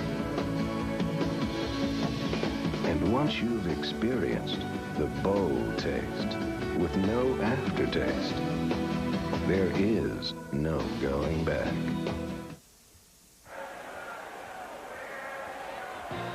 ESPN's College Football Saturday, Syracuse and Miami, is brought to you by Infiniti, who invite you to test drive their full line of luxury automobiles. And by Michelob Dry Beer. Once you experience the bold taste with no aftertaste, there's no going back. 7:27 left to play in this one. 33-0. And Huerta kicks that one out of bounds, so they'll do it all over again from the 30. That's one of the few errors that we have seen him make. You remember what he was doing up in Provo? He's a very cerebral young fellow, great sense of humor, but he was terribly concerned about altitude, and the wind was bothering him. And on a Friday, which is normally a very light practice, he stayed out 30 minutes after everybody else left and continued to work on his kickoffs. He's going to fit in with all the kickers in the NFL some days, because those guys are just as weird, I'll tell you. Boy, he is a good one. Broke the NCAA record, in case you joined us late, of consecutive points after. I'll tell you, that was impressive. That 52-yarder he hit was impressive. That hit the screen, and that's a good 15 yards behind that goalpost back there. That was good, as you said, from at least 10 yards further back.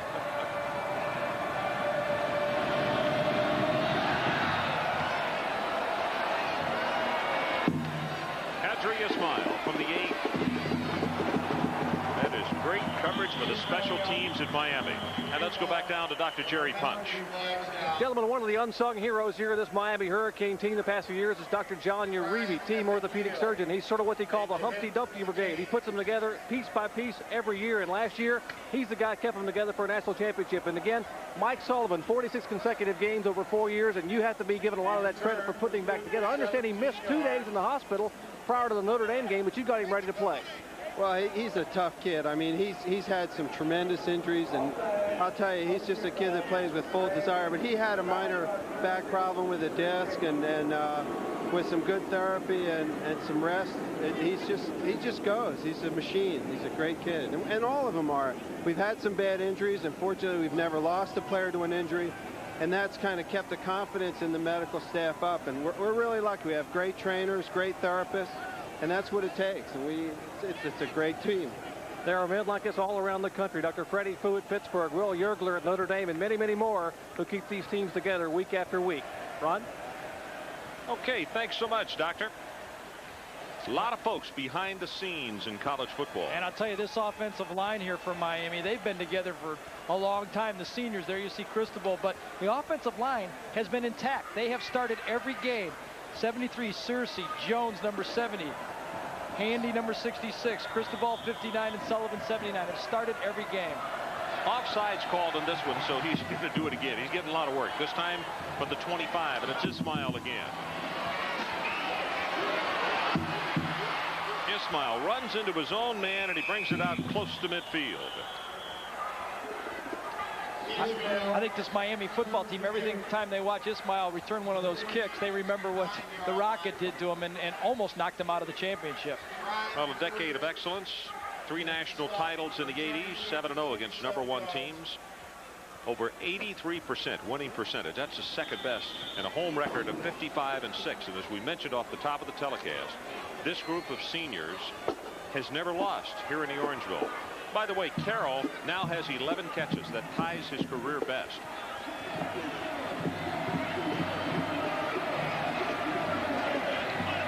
Marvin Graves. Boy, does he get belted. Pass is thrown complete. Marvin went down under a heavy rush. Russell Maryland was one of those coming in. You know, you have to think of another thing, too, about Marvin Graves in this football game.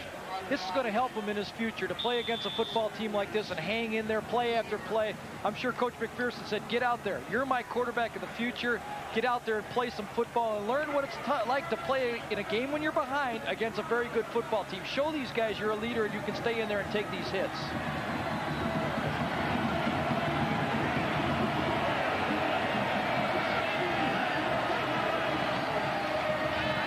Russell Maryland runs right by the quarterback. Pass is thrown complete to Walker. Wow, what a hit at the 20. That's Darrell Williams. 25 yards in the pass play. Marvin Graves was again under pressure on this pass, but he felt the pressure, and instead of flying to the outside, he goes up and hits him. And what a hit Darrell Williams, number 31, the outstanding free safety from Miami, just a sophomore, put on him. And McKinnon did a good job just holding on to the ball that time. Or was it Walker? I'm sorry, Walker did a good job of holding on to the ball. It's the deepest penetration for the Orangemen tonight. The Miami 20.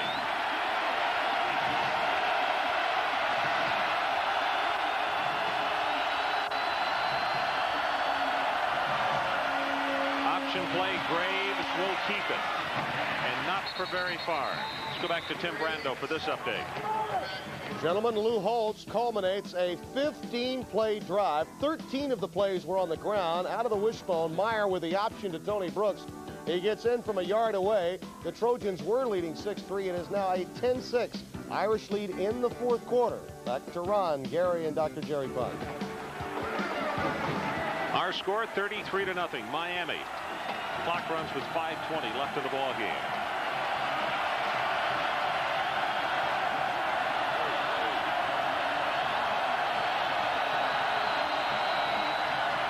Option to the other side as the pitch comes to Walker. Waits for his block, and he's going to make it to the 13-yard line. It'll be third down, and he'll still need about 3. Ryan McNeil, a sophomore from Fort Pierce, Florida, is in the ball game, and he made the stop. The key to option football is walling off the backside. Here you see Marvin. He fakes, he comes out, and he does it perfectly. He pitches on the defensive end. Look at the great play you had, but watch from the left side of your screen. You're going to see the shirts coming in, and they're all going to be from the backside of that Miami defense. In fact, the last one you come in, number 98 there, is Rusty Medeiros. He's the opposite field end who ran across the field. Great speed from that Miami defense. Walker 8 carries for 36 yards.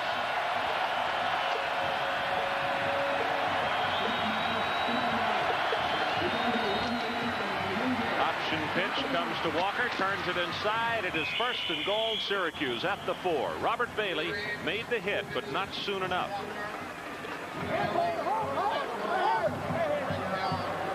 Well, there you see Dick. He was going to put the short yardage offense in, but he said, I'm not as close as I think. Maybe I better just keep the guys out there and just run my regular offense. Usually you go to your goal line offense about the 2 or 3 yard line. They're still the 4. There's a little bit too close to go to that short yardage offense.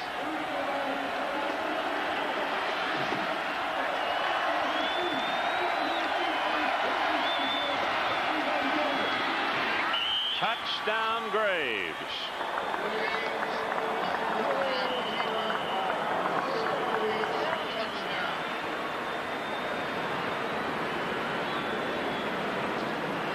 Well, for the first time running the option, he's going to be able to duck up inside of it. Fakes this time. Everybody a little bit over, pursues it. He's into the end zone. I don't see if you can be able to see on the left side of your screen after the option. You're going to see a personal foul penalty. It happens beyond the play, and it's a dead ball foul, but the nice touchdown running in on the option right there. And a personal foul is against Miami.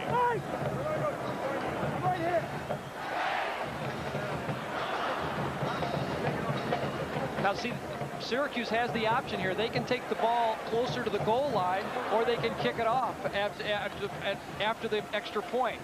They can go for 2.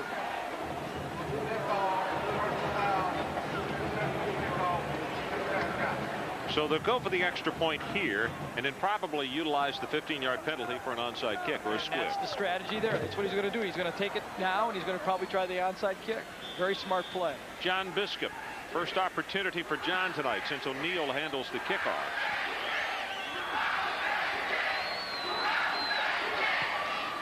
Extra point attempt is up and good.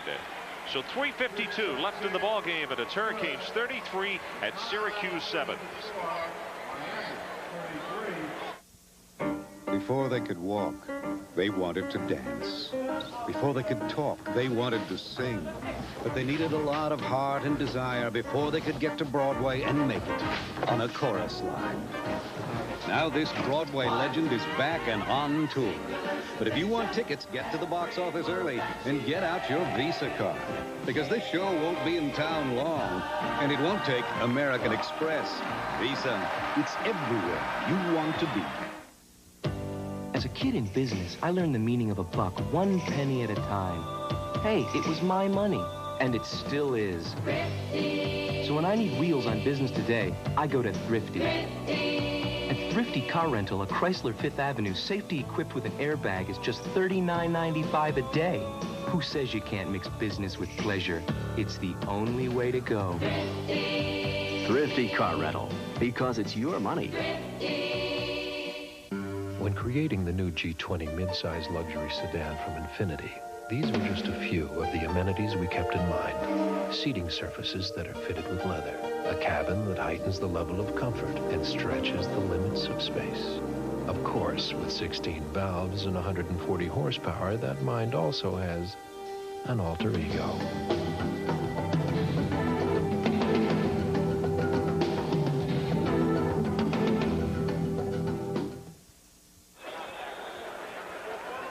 Just under 4 minutes to play in the Orange Bowl tonight, and number 2 Miami having it just about any way they want. 33-7 our score. And John Biscup is going to come out to kick this one off, and probably the reason for this. Normally O'Neal handles the kickoffs, but Biscup is in there for the onside kick. And they're not even trying to hide it. He just put the other 8 guys outside the hash. This is the one I don't get right here, though. I think I saw him do this before. They must practice it, and they must want to do this for some reason, but he doesn't take the whole field. You would think they'd want to get it as far over as they could. Gary, look how he has the ball on the tee as well. It's almost flat. He's going to make it go over, end over end. And it's going to be recovered by Miami at the 41-yard line. And Dr. Jerry Punch is down on the Syracuse sideline. Let's go to him. Gentlemen, the game may be out of hand as far as Syracuse is concerned, but Coach Mack, ever the educator here on the sidelines, telling his kids that in order to be number 1 or number 2 in the country, this is what you must be. Look at Miami. Watch what they do. They're an experienced ball club. We're rebuilding. That's what he told them at halftime. We'll go out, we'll play our best, we'll play our hearts out. We may not have the points, but we'll learn a lot tonight here on a field with one super collegiate football team. Ron? Okay. I'll tell you what surprises me right now is number 7, Craig Erickson, has just come back out on the field, and with 3:45 left in a 33-7 game, Dennis would not forgive himself if something happened to his starting quarterback. A little surprised, aren't you? Let's hope that he's just going to maybe take the seniors off the field to a little bit of an ovation. Well, good point. Give him the benefit of the doubt a little bit for a while. 259 yards so far for Craig. This is Alex Johnson. He gets tripped up at the line of scrimmage. Wentworth had pushed Sullivan back, and he was tripped up over Sullivan's feet. And now here come just a bunch of replacements in, and maybe that's exactly what's going to happen. There you see it. The seniors get, all the first teamers get to end on the field. They're going to walk off. The crowd's going to give them a hand. Great feeling. Yep, and you're right. It looks like Toretta is up on the sideline. See if Gino's not about to come into the ball game.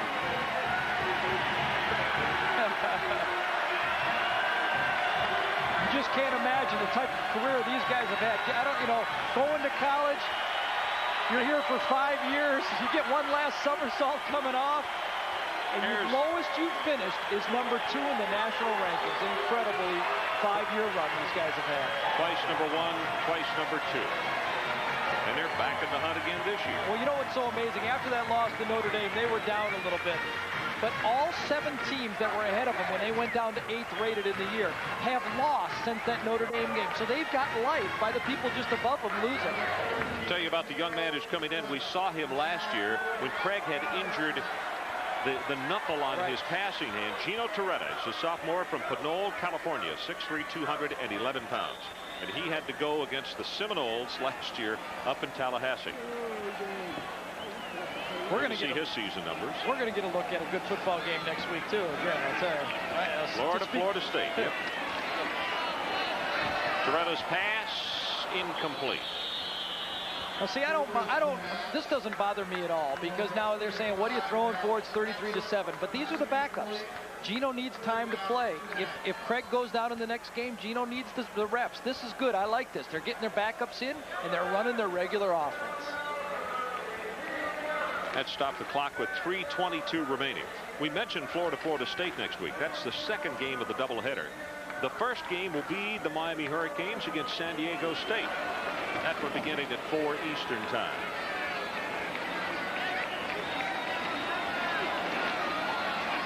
Toretta has it complete. Darrell Spencer, the sophomore from Merritt Island, takes it inside the 45.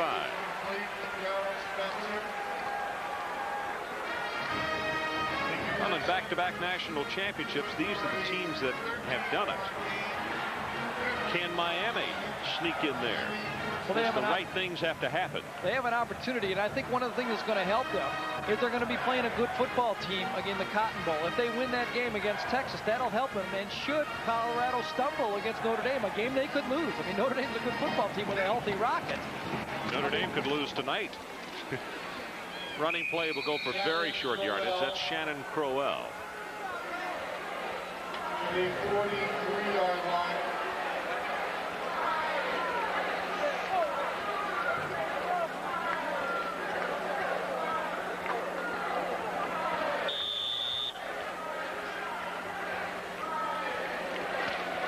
Clock runs with 2 minutes and 25 seconds.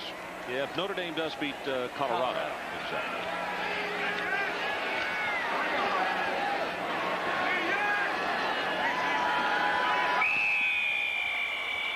Mario Cristobal, who's the brother of Luis, comes out of a stance. So 5 yards marked off against the Hurricanes coming out. False start, Miami. Still second down. There you go. He's the man. You heard him say it right then. He's the man. You know, when we saw him yesterday at practice, he said, I appreciate you saying all those nice things about my son. And I said, you know, it's easy to talk about nice people.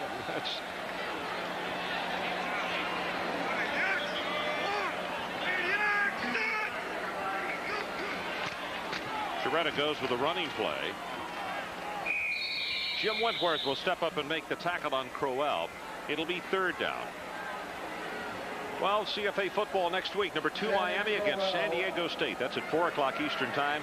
And then our ball game next week will be in Tallahassee, Florida. Remember what happened last year? Oh my goodness. It was a war on the field and in the stands. Well, next Saturday night, 7:30 Eastern time. And Luis Cristobal, you know, you got signing some autographs. You know, you got it salted away when you can sign autographs during the game.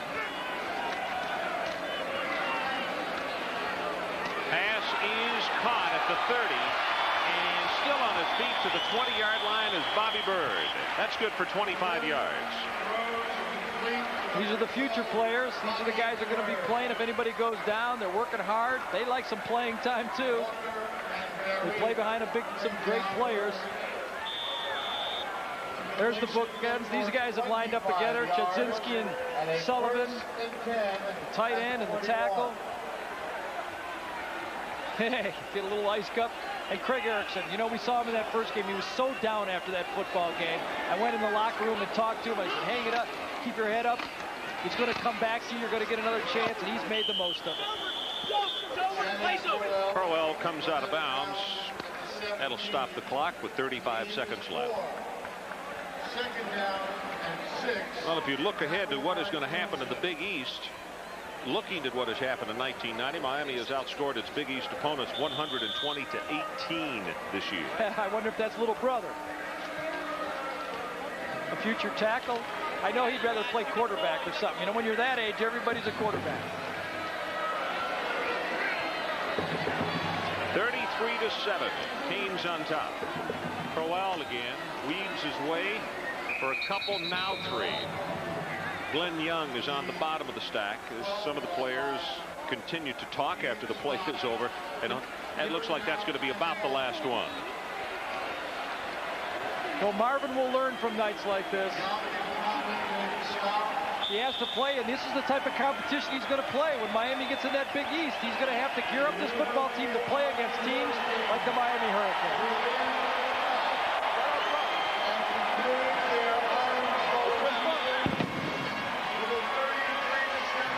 Number 2 ranked Miami Hurricanes win, and win convincingly over the Syracuse Orangemen 33-7 at the Orange Bowl tonight.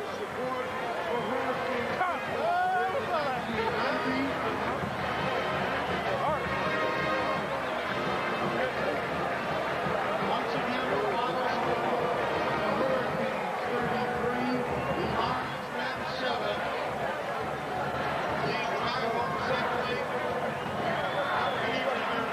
to take a break. We'll come back and wrap this one up in just a moment.